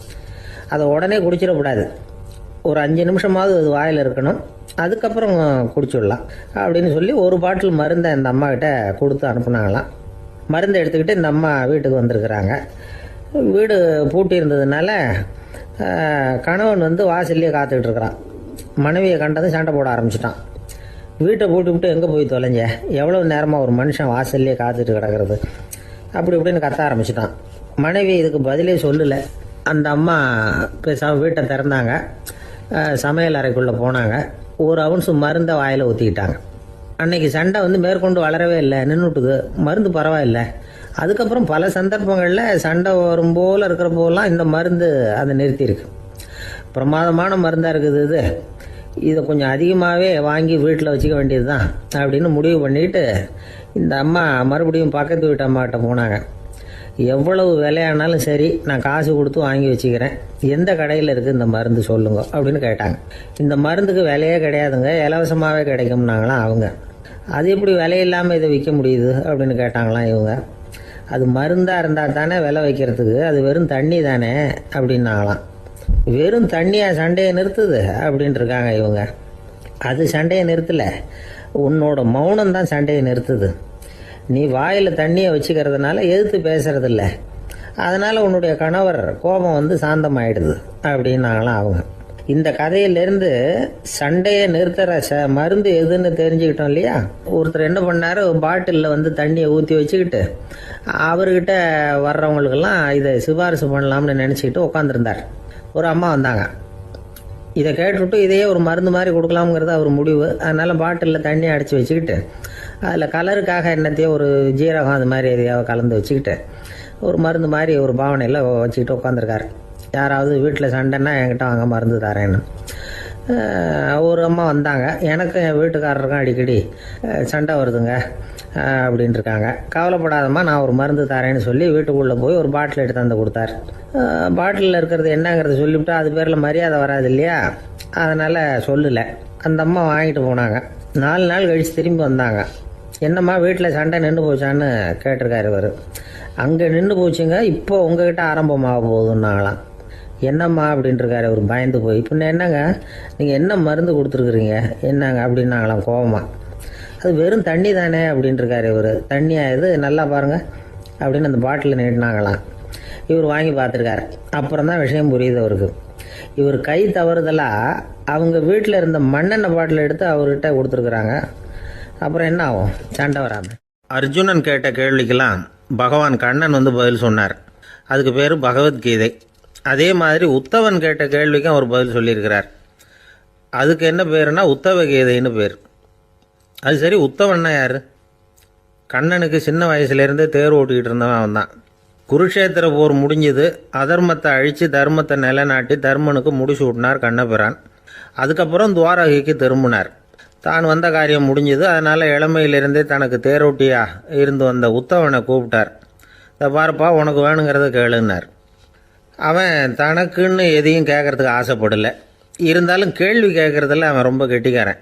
அதனால் கேட்க ஆரம்பித்தான்.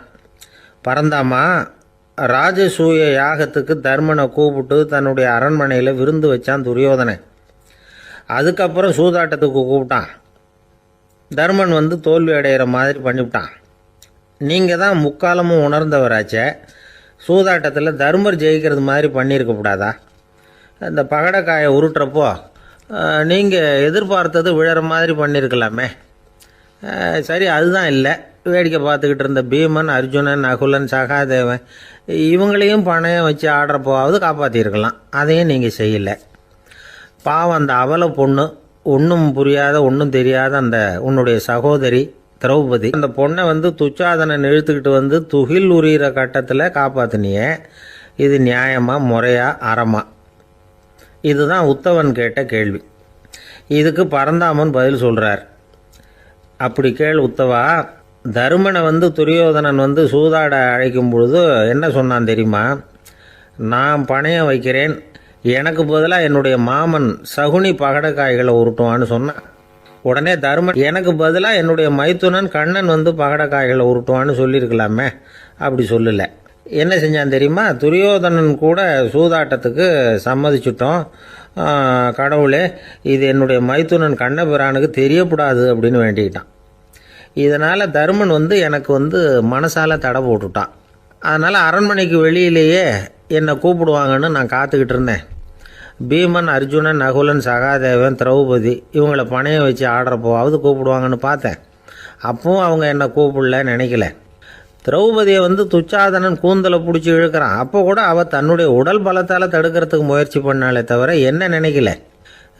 துரியோதனன் சபைக்கு இழுத்து செல்லப்பட்ட திரௌபதி அறநூல்களையும் அரச நீதிகளையும் சொல்லிக்கிட்டு இருந்தாலே தவிர என்ன நினச்சே பார்க்கல.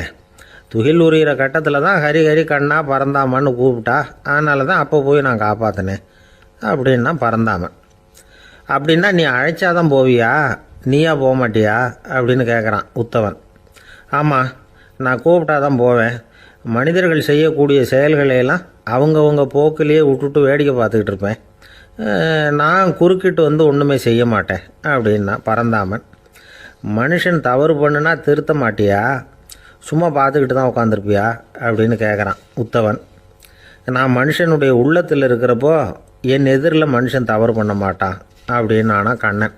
அதாவது யார் நினைக்கிறாங்களோ அவங்க உள்ளத்துலலாம் அவன் இருக்கிறான். அப்படி இருக்கிறப்போ தவறு செய்ய மனுஷன் அஞ்சுவான். இதுதான் உத்தவ கீதைங்கிறது. இந்த காலத்துலேயும் சில பேர் பகவான் மாதிரி அடுத்தவங்க கஷ்டப்படுறத வேடிக்கை பார்த்துக்கிட்டு இருக்கிறது உண்டு. அன்னைக்கு அப்படித்தான். நடுத்தெருவில் ஒரு திருடனை பிடிச்சி எல்லாரும் சேர்ந்து அடிச்சுக்கிட்டு இருக்கிறாங்க. ஒரு ஆள் மட்டும் தள்ளி நின்று அதை வேடிக்கை பார்த்துக்கிட்டு இருக்கான். பார்த்துக்கிட்டு சிரிச்சுக்கிட்டு இருக்கிறான். என்ன சார் இது, பாவம் அந்த ஆளை போட்டு அப்படி அடிக்கிறாங்களே அப்படின்னும். அடிக்கட்டும் சார், அவன் அடி வாங்க வேண்டிய ஆள் தான் அப்படின்னா அவன். ஏன் சார் அப்படி சொல்கிறீங்க அப்படின்னு கேட்டோம். பின்ன என்ன சார், நான் ஒருத்தர் பையில் இருந்த பர்ஸை எடுக்கிறதுக்கு முயற்சி பண்ணிக்கிட்டு இருந்தேன். அதுக்குள்ளே அவன் முந்திக்கிட்டு அபேஸ் பண்ணிவிட்டான். பர்ஸை அவன் எடுத்துட்டான். பார்க்கறதுன்னா எடுக்கிறது அவனா? என்ன சார் நியாயம் இது? நல்லா வாங்கட்டும் அப்படிங்கிறான். ஒரு ஊரில் ஒருத்தர் இருந்தான். ஏதோ ஒரு சின்ன அலுவலகத்தில் வேலை பார்த்துக்கிட்டு இருந்தான். ரொம்ப ஏழை. வர்ற கொஞ்சம் வருமானத்தை வச்சு வாழ்க்கையை ஓட்டிக்கிட்டு இருந்தான். ஒரு நாள் தெரு வழியாக அவன் நடந்து வந்துக்கிட்டு இருக்கிறான். தெருவில் ஒரு காசு கிடந்தது. அதை பார்த்துட்டான். அது குனிஞ்சு எடுத்தான். அது ஒரு பழங்கால காசு. அந்த காசு நடுவில் ஒரு துளை இருந்தது. அதாவது துளையிட்ட நாணயம். பழங்காலத்தில் புழக்கத்தில் இருந்த ஒரு நாணயம் அது. துளையிட்ட நாணயம் கிடைச்சதுன்னா ரொம்ப நல்லது, அது அதிர்ஷ்டம் அப்படின்னு ஒரு நம்பிக்கை உண்டு. இவன் கையில் அது கிடைச்சதும் ரொம்ப சந்தோஷப்பட்டான். இனிமேல் என்னுடைய கஷ்டம்லாம் தீரப்போகுது, அதிர்ஷ்டம் என்னை தேடி வரும், நான் பணக்காரன் ஆகிடுவேன் அப்படின்னு சொல்லிக்கிட்டு அந்த காசை தன்னுடைய கோட்டு பையில் பத்திரமா போட்டு வச்சுக்கிட்டான். அடிக்கடி அதை தொட்டு பார்த்துக்கிறது உண்டு, வெளியில் எடுக்க மாட்டான். இப்படியே கொஞ்ச காலம் ஆச்சு. அதுக்கப்புறம் என்னாச்சு தெரியுமா? நிஜமாகவே அதிர்ஷ்டம் அவனை தேடி வர ஆரம்பிச்சிட்டுது. செல்வம் வந்து குவிஞ்சுது. பணம், பதவி, புகழ் எல்லாம் வந்து சேர்ந்தது. சமூகத்தில் அவன் ஒரு பெரிய மனுஷன் ஆயிட்டான். எல்லாரும் அவனை பாராட்டினாங்க. அவன் எதை தொட்டாலும் வெற்றி, எல்லாம் அந்த காசோட மகிமை அப்படின்னு அவன் மனசுக்குள்ளே நினச்சிக்கிட்டான். தினமும் காலையில் அந்த கோட்டை போட்டுக்கிட்டு தான் வெளியில் கிளம்புவான். புறப்படுறதுக்கு முன்னாடி கோட்டு பாக்கெட்டை தொட்டு பார்த்துக்குவான், உள்ளே காசு இருக்கா அப்படிங்கிறத உறுதிப்படுத்திக்குவான். அதுக்கப்புறம் தான் வெளியில் கிளம்புவான். இப்படியே பல வருஷம் ஓடி போச்சு. ஒரு நாள் அவனுக்கு அந்த ஆசை வந்துட்டுது. அதாவது அந்த துளையிட்ட நாணயத்தை எடுத்து கண்ணால் பார்க்கணும் அப்படின்னு. காலையில் சாப்பிட்டுக்கிட்டு இருந்தான். அப்போ தன்னுடைய மனைவிகிட்ட சொன்னான், ரொம்ப நாளைக்கு அப்புறம் என்னுடைய அந்த நாணயத்தை இன்னைக்கு வெளியில் எடுத்து பார்க்க போகிறேன்னா. என்னத்துக்கு அது, இப்போ அதை பார்க்க வேணாமே அப்படின்னு மெதுவாக இழுத்தாங்க அந்த அம்மா. இல்லை நான் பார்த்தே தீரணும் அப்படின்னு அவன் தன்னுடைய சட்டை பைக்குள்ளே கையை விட்டான். உள்ளே இருந்த நாணயத்தை வெளியில் எடுத்தான். பார்த்தா அவனுக்கு ஆச்சரியமாக போச்சு. அந்த நாணயத்தில் தொலையே இல்லை. என்ன ஆச்சு அப்படின்னு சொல்லி அவன் ரொம்ப குழம்பி போயிட்டான்.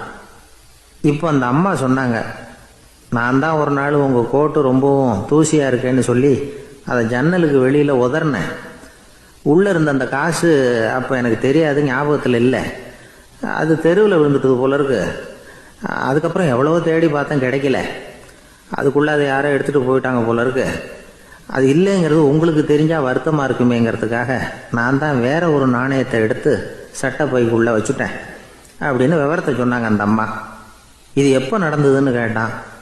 உங்களுக்கு அந்த காசு கிடைச்சதே அன்னைக்கு மறுநாளே இது நடந்து போச்சு அப்படின்னாங்களாம். இதை கொஞ்சம் யோசனை பண்ணி பாருங்க. அவனுக்கு அதிர்ஷ்டத்தை கொடுத்தது அந்த நாணயம் இல்லை, அவனுடைய நம்பிக்கை, அதாவது தன்னம்பிக்கை. அதுதான் வேலை செஞ்சிருக்கு.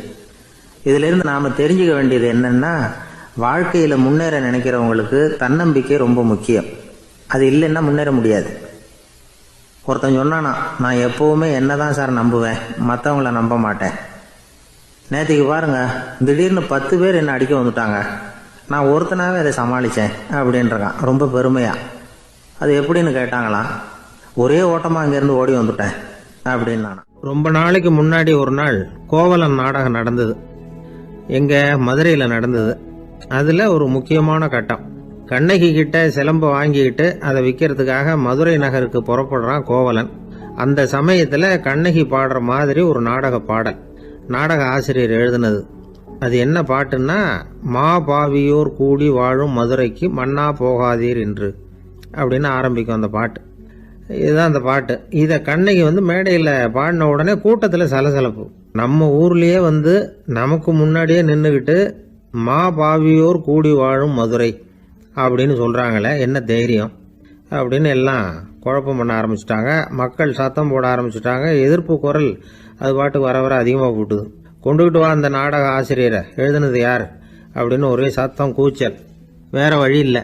மெதுவாக மேடைக்கு வந்தார் அந்த நாடக ஆசிரியர். 4 பக்கத்திலிருந்தும் கேள்வி கணைகள்.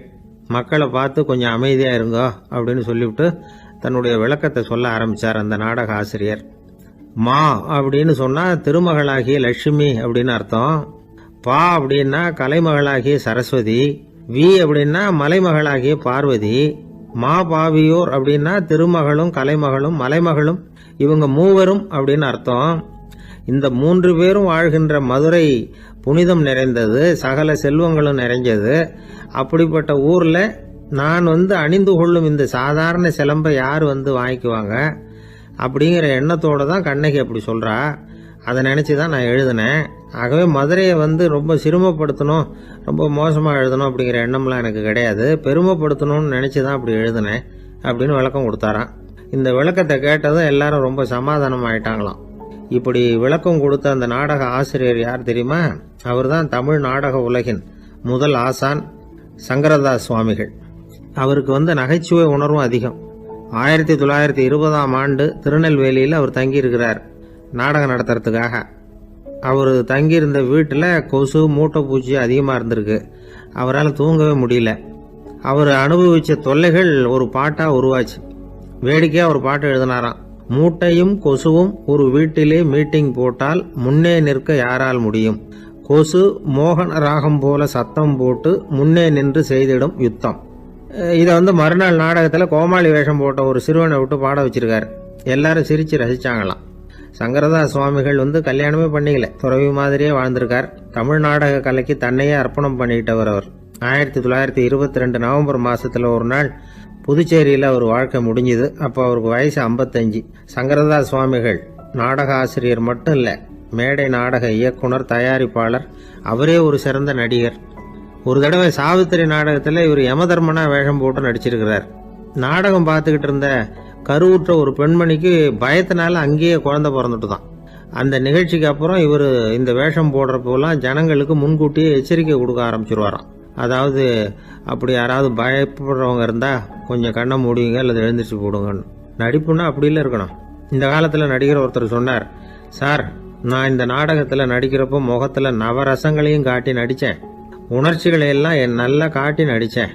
அப்படி இருந்தும் ஜனங்கள் கல்லை எடுத்து மேடையில் வீசிவிட்டாங்க சார் அப்படின்னார். நாடகத்தில் உங்களுக்கு என்ன வேஷம் அப்படின்னு கேட்டாங்க. அது செத்து கிடக்கிற பணமா நடித்தேன் சார் அப்படின்னார். ஒரு தடவை கலைவாணர் NS கிருஷ்ணன் பேராசிரியர் கல்கியை சந்திச்சு பேசிக்கிட்டு இருந்தாராம். கலைவாணர் கல்கியை பார்த்து, எனக்கு கதை எழுத ஆசையா இருக்கு, எப்படி எழுதுறதுன்னு கேட்டாராம். கதை எழுதுறதுக்கு 4 மை வேணும்னாராம் கல்கி. அப்படியா, அப்படின்னா என்னென்ன கலர் மை அப்படின்னு கேட்டிருக்காரு கலைவாணர் சிரிச்சுக்கிட்டே. நான் சொன்னது கலர் மை இல்ல, அது வேற மை. அதாவது கதை எழுதுறதுக்கு தேவைப்படுகிற 4 மை எதுன்னா, 1 திறமை, 2 பேணாமை, 3வது தனிமை, 4வது பொறுமை அப்படின்னாராம். உடனே கலைவாணர், உங்க யோசனை அருமை அப்படின்னாராம். அதுதான் கலைவாணர். பொதுவா எழுத்தாளர்கள் எழுதுற மாதிரி நடந்துக்கிறது இல்ல. ஆனா கலைவாணர் என்ன சொல்லுவாரோ அதே மாதிரி நடந்துக்குவார். எல்லாருக்கும் எல்லாம் கிடைக்கணுங்கிற கருத்தை சினிமா படங்கள்ல வலியுறுத்துவார். அதே மாதிரி நடைமுறை வாழ்க்கையிலேயும் எல்லாருக்கும் எல்லாமும் கொடுப்பார். பணம், பதவி, புகழ் இப்படி எதுவுமே இல்லாத ஒரு சாதாரண மனுஷனா இருந்தா கூட இவர் மனுஷனுக்கு கொடுக்கற மரியாதையில கொஞ்சமும் குறைச்சல் இருக்காது. இந்த குணம் சாதாரணமா எல்லாருக்கும் இருக்கிறது இல்ல. அவரு சினிமா தியேட்டருக்கு போய் சினிமா பாக்குறது வழக்கம். அவரு வந்திருக்கிறாருங்கிறது தெரிஞ்சா போதும், வெளியில பிச்சைக்காரங்க கூடிடுவாங்க. இது அவருக்கு தெரியும். வெளியில நம்மளை நம்பி ஒரு கூட்டம் காத்துக்கிட்டு இருக்குமேன்னு நினைப்பார். உடனே ஒரு 100 ரூபா நோட்டை கொடுத்து சில்லறையா மாத்திட்டு வர சொல்லுவார். படம் முடிஞ்சு வெளியில வர்றப்போ சில்லறையோட வருவார். எல்லாருக்கிட்டையும் கொடுத்துருவார். ஏன்னா எல்லாரும் தேடிட்டு வருவாங்க அவரை. என்ன எல்லாரும் சௌக்கியமா இருக்கிறீங்களா அப்படின்னு பிரியமா விசாரிப்பார். ஏதோ ரொம்ப நெருங்கின சொந்தக்காரங்களை விசாரிக்கிறது மாதிரி விசாரிப்பாரு. தன்கிட்ட இருக்கிற சில்லறையை எல்லாருக்கும் சமமா பிரிச்சு கொடுத்துட்டு தான் அங்கிருந்து புறப்படுவார். ஒரு நாள் அது மாதிரி புறப்படுற சமயத்துல ஒரு சின்ன பையனுக்கு சில்லறை எதுவும் கிடைக்கல கொடுக்கறதுக்கு. இது கலைவாணருக்கு தெரியாது. கார்ல ஏறி புறப்பட்டு போயிட்டார். அந்த பையன் காரை புடிச்சுக்கிட்டு பின்னாடியே ஓடியாந்துருக்கிறான். ஐயா, நீங்களே இல்லைன்னு சொன்னா நான் என்ன பண்றது? இன்னைக்கு பட்னி தான், அம்மாவுக்கு வேற உடம்பு சரியில்லை அப்படின்னு கத்திட்டே ஓடியாந்தானா. கலைவாணர் கவனிச்சுட்டார். உடனே காரை நிறுத்த சொன்னார். இறங்கினார். அந்த சின்ன பையனை கட்டி பிடிச்சுக்கிட்டு, என்ன மன்னிச்சுக்கப்பா, நான் கவனிக்காம வந்துட்டேன் அப்படின்னு சொல்லி அழ ஆரம்பிச்சுட்டாராம். இன்னொரு தடவை இதே மாதிரி ஒரு தியேட்டர்ல இருந்து வெளியில வந்திருக்கிறார். ஒரு ஆள் அவர்கிட்ட நின்றுருக்கார். அவர் கொடுக்கறதுக்கு இவர்கிட்ட பணம் இல்ல. பணம் இல்லையாப்பா அப்படின்னாராம். உங்ககிட்டயே இல்லையா அப்படின்னாராம் அவரு. கலைவாணருக்கு மனசு ரொம்ப சங்கடமா போச்சு. உடனே புறப்பட்டு வீட்டுக்கு போனார். அங்க இங்க தேடி பார்த்து அங்க இருந்த கொஞ்சம் நெஞ்ச சில்லறை எடுத்தார். காரு டிரைவரை கூப்பிட்டார். தியேட்டர் வாசல்ல நின்றுகிட்டு இருந்த ஆசாமியோட அங்க அடையாளங்களை சொன்னார். காரை எடுத்துட்டு போய் அந்த ஆளை கண்டுபிடிச்சு இந்த காசை கொடுத்துட்டு வா அப்படின்னு அனுப்பி வச்சாராம். பிச்சை போடுறதுக்காக காரை அனுப்புனதாக வேற யார பத்தியாவது நீங்க கேள்விப்பட்டிருக்கிறீங்களா? அவர் ஒரு வித்தியாசமான மனிதர், வித்தியாசமான கலைஞர். கலைவாணரோட சகோதரர் கல்யாணம் நடந்தது. அதுல தியாகராஜ பாகவதர் கச்சேரி முடிஞ்ச உடனே அதுல சம்பந்தப்பட்ட கலைஞர்களுக்கெல்லாம் கலைவாணர் பரிசுகள் கொடுக்கிறார். அந்த கச்சேரியில கடம் வாசிச்சவருக்கு மட்டும் மத்த எல்லாருக்கும் கொடுத்ததை விட பெருசா ஒரு வெள்ளி கோப்பையை பரிசா கொடுத்தாராம். மத்தவங்களுக்கு எல்லாம் சின்னதா கொடுத்துட்டு கட வித்துவானுக்கு மட்டும் பெருசா பரிசு கொடுக்குறீங்களே ஏன்னு கேட்டிருக்கிறாங்க. அதுக்கு கலைவாணர் விளக்கம் கொடுத்தாராம். இப்பெல்லாம் ரயில்ல கூட்டம் அதிகங்கிறது உங்களுக்கு எல்லாருக்கும் தெரியும். இந்த வித்வான் இவ்வளவு பெரிய மண்பானைய ரயில்ல ரொம்ப பத்திரமா உடையாம ரொம்ப தூரத்துல இருந்து கொண்டு வந்திருக்கிறாரே, அது என்ன சாமான்யமான காரியமா? அவரோட அந்த சாமர்த்தியத்தை பாராட்டுறதுக்காக தான் அவருக்கு இவ்வளவு பெரிய பரிசு அப்படின்னு விழுந்தது. உடனே அவங்களுக்கு ஒரு ஆசை, கபீரை சந்திச்சு பேசணும் அப்படின்னு அவங்க ஆசைப்பட்டாங்க. அவங்க அப்படி ஆசைப்பட்டதுக்கு ஒரு காரணம் உண்டு. ஏன் அப்படி ஆசைப்பட்டாங்கன்னா, 2 ஞானிகளை சந்திக்க வச்சா பல அரிய தத்துவங்களை கேட்கறதுக்கு ஒரு வாய்ப்பு கிடைக்கும். அதனால அவங்க 2 பேரையும் எப்படியாவது சந்திக்க வச்சிடணும் அப்படின்னு அவங்க ஆசைப்பட்டாங்க. அந்த சீடர்கள் தங்களுடைய விருப்பத்தை அவர்கிட்டயே சொன்னாங்க. இது மாதிரி அவர் கபீர் இந்த ஊர்ல இருக்கிறதா தெரியுது, சந்திச்சா தேவையில்லைன்னு. சரி, கபீரை சந்திக்கலாம், ஆனா அவரோட பேசுறத பத்தி நான் எதையும் சொல்றதுக்கு இல்ல அப்படின்னு விட்டார் பரீத். ஏன் கபீரோட நீங்க எதுவும் பேச மாட்டீங்களா அப்படின்னு கேட்டாங்க சீடர்கள். அவரோட பேசுறதுக்கு எதுவும் இல்ல. ஏன்னா எனக்கு என்ன தெரியுங்கிறது அவருக்கு தெரியும், அவருக்கு என்ன தெரியுங்கிறது எனக்கு தெரியும். அப்படி இருக்கிறப்ப நாங்க 2 பேரும் பேசிக்கிறதுக்கு என்ன விஷயம் இருக்க போகுது அப்படின்னாரு அவர். இங்க நிலைமை இப்படி. கபீர் இருக்கிற இடத்துல என்ன நடந்தது தெரியுமா? இது மாதிரி பரீத் காசிக்கு வந்திருக்கிறார் அப்படிங்கிற விஷயம் கபீரின் சீடர்களுக்கு தெரிஞ்சது. உடனே அவங்களும் நீங்க ஷேக் பரீத்தை சந்திச்சு பேசணும்னு அவர்கிட்ட கேட்க ஆரம்பிச்சாங்க. அதுக்கு கபீர் சொன்னாராம், நாங்க 2 பேரும் சந்திச்சுக்கிட்டா ஒருத்தர் கட்டி தழுவிக்குவோம், ஆனந்த கண்ணீர் வடிப்போம், வார்த்தைகளால பரிமாறிக்கிறதுக்கு எங்ககிட்ட எதுவும் இல்லை அப்படின்னாராம். இருந்தாலும் 2 பக்கத்துல இருந்த சீடர்களும் அப்படி நினைக்கல. எப்படியும் இவங்க சந்திச்சுக்கிட்டா கொஞ்சமாவது பேசாம இருக்க முடியாது, ஏதாவது பேசிக்குவாங்க அப்படின்னு நினைச்சாங்க. அதனால தொடர்ந்து வற்புறுத்தினாங்க. கபீர் பரீத்தை தன்னுடைய ஆசிரமத்துக்கு அழைச்சார். அந்த ஊரின் எல்லைக்கே போய் அவரை அழைச்சிட்டு வந்தார். 2 பேரும் சந்திச்சாங்க. ஒருத்தர் கட்டி பிடிச்சுக்கிட்டாங்க. ஒருத்தர் கைய ஒருத்தர் பிடிச்சபடியே ரொம்ப நேரம் நின்றுட்டு இருந்தாங்க. ஆனந்த கண்ணீர் வழிஞ்சுது. கபீர் ஆசிரமத்துல 2 பேரும் மௌனமா உட்கார்ந்துருக்காங்க. ஏதாவது பேசுவாங்கன்னு சொல்லி எதிர்பார்த்துக்கிட்டே 2 பக்கமும் சீடர்கள் காத்துக்கிட்டு இருக்கிறாங்க. பேசுங்கன்னு சொல்லியும் பார்த்தாங்க. அதை கேட்டதும் லேசா சிரிச்சாங்களே தவிர எதுவுமே பேசிக்கலையா. ஒரு நாள் பூரா இப்படியே போயிட்டுது. அதுக்கப்புறம் பரீத் கபீர் கிட்ட விடைபெற்றுக்கிட்டு புறப்பட்டார். ஏன் நீங்க பேசல அப்படின்னு சொல்லி கபீரின் சீடர்கள் கேட்டாங்களாம். அதுக்கு கபீர் சொன்னார், நாங்க 2 பேரும் உணர்ந்ததை சொல்றதுக்கு வார்த்தைகள் கிடையாது. எல்லாமும் உணர்ந்த பரீத்து கிட்ட பேசுறதுக்கு என்கிட்ட எதுவும் இல்லை, அதனால பேசல அப்படின்னார். இதே மாதிரி பரீத்தின் சீடர்களும் அவர்கிட்ட கேட்டிருக்கிறாங்க, ஏன் நீங்க பேசலன்னு. எங்க 2 பேர்ல யாராவது ஒருத்தர் பேச ஆரம்பிச்சிருந்தாலும் அதை போல முட்டாள்தனம் வேற எதுவும் இருக்க முடியாதுன்னாரு அவரு. ஞானிகள் 2 பேரும் பேசி இருந்தா என்ன ஒரு தெளிவு கிடைக்குமோ அதை விட அதிகமான தெளிவு கிடைச்சதான் சீடர்களுக்கு. உண்மையின் வடிவமான பரம்பொருள் பேசப்பட வேண்டிய ஒன்றல்ல, அது உணரப்பட வேண்டிய ஒன்று அப்படிங்கறத அவங்க புரிஞ்சுக்கிட்டாங்களாம். ஒரு கணவனும் மனைவியும் ரொம்ப நாள் ஒருத்தர் பிரிஞ்சிருந்தாங்க. பல வருஷங்களுக்கு அப்புறம் அவங்க சந்திச்சாங்க. சந்திச்ச உடனே ஏதாவது பேசலாம்ல, பேசல. 2 பேருமே மௌனமா இருந்தாங்க. இந்த ஞானிகள் மாதிரி ஒருத்தர் ஆர்வமா பாத்துக்கிட்டாங்க. அவ்வளவுதான். அந்த கணவனை தனியா கூப்பிட்டுக்கிட்டு போய் ஒருத்தர் விசாரிச்சார், ஏன்பா இவ்வளவு நாள் கழிச்சு சந்திக்கிறீங்க, நீயாவது முதல்ல வாயை திறக்கப்படாதான்னார். அதுக்கு அவர் சொன்னார், ஏற்கனவே நான் வாயை திறந்ததுனால தானே சார் இவ்வளவு காலமும் பிரிஞ்சு இருக்கிறது மாதிரி ஆச்சு, அதனால அவசரப்படாம பொறுமையா இருக்கிறேன் அப்படின்னாரு. அதனால பேச்சு பெருசுதான், இருந்தாலும் மௌனம் அதை விட பெரியது அப்படிங்கறத ஒரு வாழ்வியல் உண்மையாக நாம புரிஞ்சுக்கணும். ஒருத்தர் முகத்தை தொங்க போட்டுக்கிட்டு ஒரு மாதிரியா வந்தார். என்ன விஷயம்னு விசாரித்தேன். என்னுடைய நண்பன் ஒருத்தங்கிட்ட கருத்து வேறுபாடு, இனிமேல் நமக்குள்ளே எந்த சம்மந்தமும் வேணாம்னு நட்பை முறிச்சிட்டு வந்துட்டேன்னா. நண்பர்கள்னு இருந்தால் கருத்து வேறுபாடு வரத்தான் செய்யும்னு. கருத்து வேறுபாடு வராமல் இருக்கிறதுக்கு ஏதாவது வழி உண்டா அப்படின்னு கேட்டாங்க. அதை பற்றி நிபுணர்கள் சில யோசனைகளை சொல்லியிருக்கிறாங்கன்னு. முதல் விஷயம் என்னென்னா, உங்கள் நண்பனுக்கு ஒரு செய்தி சொல்லணும்னா அதை நீங்களே நேரடியாக சொல்லுங்கள், அல்லது உங்கள் கைப்பட கடிதம் எழுதுங்க. அதாவது நேரடி தொடர்பு முக்கியம். அதை விட்டுட்டு இன்னொருத்தர் மூலமாக நண்பர்களுக்கு செய்தி அனுப்புனா நீங்கள் சொல்கிற செய்தி அப்படியே போய் சேராது, அது சேதமாயிடும். கூட்டி குறைச்சி சொல்லிவிடுவாங்க, அது குழப்பத்தில் கொண்டாந்து விட்டுரும். இது ஒரு யோசனை. ரெண்டாவது யோசனை என்னென்னா, நீங்கள் ஒரு நல்ல காரியத்தை செய்யும் பொழுது உங்கள் நண்பரையும் சேர்த்துக்குங்க, அவருக்கும் அதில் ஒரு ஈடுபாட்டை உருவாக்குங்க. மூணாவது யோசனை, நம்ம பக்கத்தில் இருக்கிற நண்பர் மகிழ்ச்சி அடைகிற மாதிரி ஏதாவது செய்யணும். சின்ன சின்ன செயல்களாக இருந்தாலும் பரவாயில்ல, அவர் நமக்கு எதுவும் செய்யலையே, நாம் எதுக்கு செய்யணும் அப்படின்னு நினச்சிக்கிட்டு இருக்கக்கூடாது. நாலாவது யோசனை என்னென்னா, உங்களுக்கு ஒரு பிரச்சனையா அல்லது உங்கள் நண்பருக்கு ஒரு பிரச்சனையா, எதுவாக இருந்தாலும் 2 பேரும் சேர்ந்து உட்காந்து ஆலோசனை பண்ணுங்கள். நம்ம யோசனையும் கேட்கப்படுதே அப்படிங்கிற நினைப்பே அவருக்கு ஒரு மன நிறைவை உண்டாக்குமா. 5வது யோசனை, உங்கள் நண்பர் ஏதோ ஒரு காரியத்தை செய்கிறார், நீங்கள் உடனே அவசரப்பட்டு நீ செய்கிறது தப்புன்னு தீர்ப்பு சொல்லக்கூடாது. அவர் அதை செய்யறதுக்கான நியாயங்கள் எவ்வளவோ இருக்கும், அதை புரிஞ்சுக்கிறதுக்கு முயற்சி பண்ணணும். 6வது யோசனை, உங்கள் நண்பர் என்ன சொன்னாலும் அதை பொறுமையாக கேளுங்க. அவர் சொல்கிறத புரிஞ்சுக்கணும், அவர் சொல்ல விரும்புகிறத புரிஞ்சுக்கணும், அவர் சொல்ல முடியாமல் தவிக்கிறதையும் புரிஞ்சுக்கணும். இப்படி 3 விதமாகவும் அவரை புரிஞ்சுக்கிட்டு அதுக்கு தகுந்த மாதிரி செயல்படணும். 7வது யோசனை என்னென்னா, உங்கள் நண்பர் உங்ககிட்ட ஏதோ ஒரு கருத்தை சொல்கிறார், அது உங்களுக்கு பிடிக்கல, அதுக்காக உடனே நீ சொல்கிறது சரியில்லை, நான் ஒத்துக்க மாட்டேன் அப்படின்லாம் மறுத்துக்கிட்டு இருக்கக்கூடாது. அவர் சொல்கிறத கேட்கணும், பொறுமையாக சிந்திக்கணும், அதுக்கப்புறம் பதில் சொல்லணும்.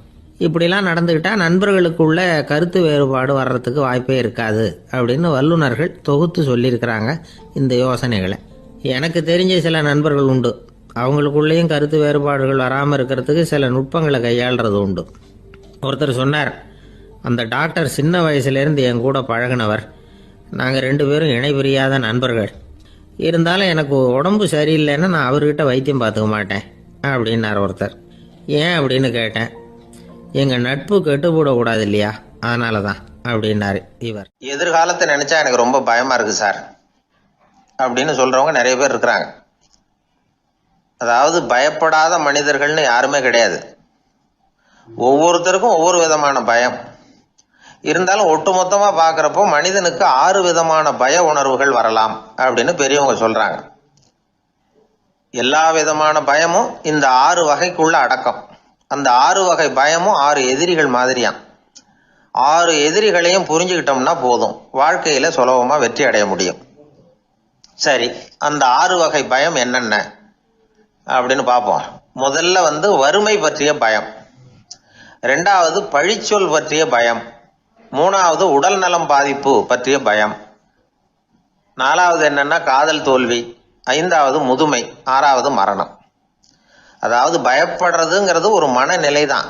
இந்த மனநிலையை கட்டுப்படுத்த முடியும், திசை திருப்ப முடியும். சரி, இந்த பயங்களின் அறிகுறிகள் எப்படி இருக்கும்?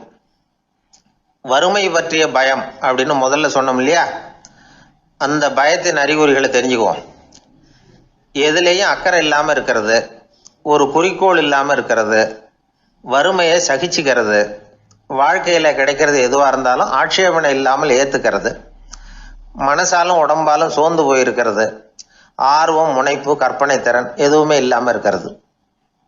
இதெல்லாம் தான் அந்த வறுமை பற்றிய பயத்தின் அறிகுறிகள். அந்த அடுத்தது ஒன்று பார்த்தோமே, பழிச்சொல் பற்றிய பயம். அதாவது அடுத்தவங்க நம்மளை குறை சொல்லி விடுவாங்களோ அப்படிங்கிற பயம். இதுக்கு அறிகுறி என்ன தெரியுமா? புதியவர்களை சந்திக்கிறதுக்கு பயப்படுறது, முடிவு எடுக்க முடியாம குழம்புறது, பிரச்சனைகளை தவிர்க்க விரும்புறது, தாழ்வு மனப்பான்மை, வரவுக்கு மீறி செலவு செஞ்சு இமேஜை உயர்த்திக்கிறது, குறிக்கோள் இல்லாத வாழ்க்கை, இதெல்லாம் தான் அதுக்கு அறிகுறிகள். 3வது பயம் உடல் நலம் பாதிப்பு பற்றிய பயம், அதாவது நோய் பற்றிய பயம். ஒரு உண்மை என்ன தெரியுமா? டாக்டரை சந்திக்கிற மனிதர்கள்ல 75% பேர் தங்களுக்கு நோய் வந்துட்டுதுங்கிற கற்பனையில் இருக்கிறவங்களாம். நிஜமாவே நோய் கிடையாது அவங்களுக்கு. இந்த பயத்தின் அறிகுறிகள் என்னன்னா, வியாதிக்கான அறிகுறிகள் தன்னிடம் இருக்கிறதாக நினைச்சுக்கிறது, எந்த நேரமும் வியாதியை பத்தியே பேசி பேசி மனசை அங்கேயே வச்சிருக்கிறது, நோய் சம்பந்தமான செய்திகளை படிச்சு நமக்கு இப்படி ஆயிடுமோ அப்படின்னு வேதனைப்படுறது, இதெல்லாம் தான் அதுக்கு அறிகுறிகள். 4வது பயம் காதல் தோல்வி. இது ரொம்ப வேதனை, உடம்பையும் மனசையும் சீரழிச்சு விடும். ஆண்களை விட பெண்கள் தான் இந்த பய உணர்வுல அதிகமாக பாதிக்கப்படுறாங்க. 5வது முதுமை பற்றிய பயம். 6வது மரண பயம். வயசான காலத்தில் எப்படி சமாளிக்கிறது அப்படிங்கிற பயம். ஆக இதையெல்லாம் நாம் புரிஞ்சுக்க வேண்டியது ரொம்ப அவசியம். இந்த 6 வகை பயங்களை சரியாக புரிஞ்சுக்கிட்டு நாம் நடந்துக்கணும். வாழ்க்கையின் முன்னேற்றத்துக்கு இந்த பயங்கள் முட்டுக்கட்டே ஆகிடக்கூடாது. உழைச்சி பணம் சேர்க்கணும், உற்சாகமாக மனசை வச்சுக்கணும். மனசை கட்டுப்படுத்துகிற மார்க்கம் தெரிஞ்சுக்கிட்டா போதும், எல்லாம் சரியாக வந்துடும். நம்ம ஆள் ஒருத்தன் சொன்னான், சார் எனக்கு வறுமை பற்றிய பயம்தான் இருந்தது, ஒரே ராத்திரியில் 30,000 ரூபா தயார் பண்ணிவிட்டேன், இப்போ எனக்கு இன்னொரு பயம் வந்துட்டுதுன்னா. என்ன பயம்னு கேட்டாங்க.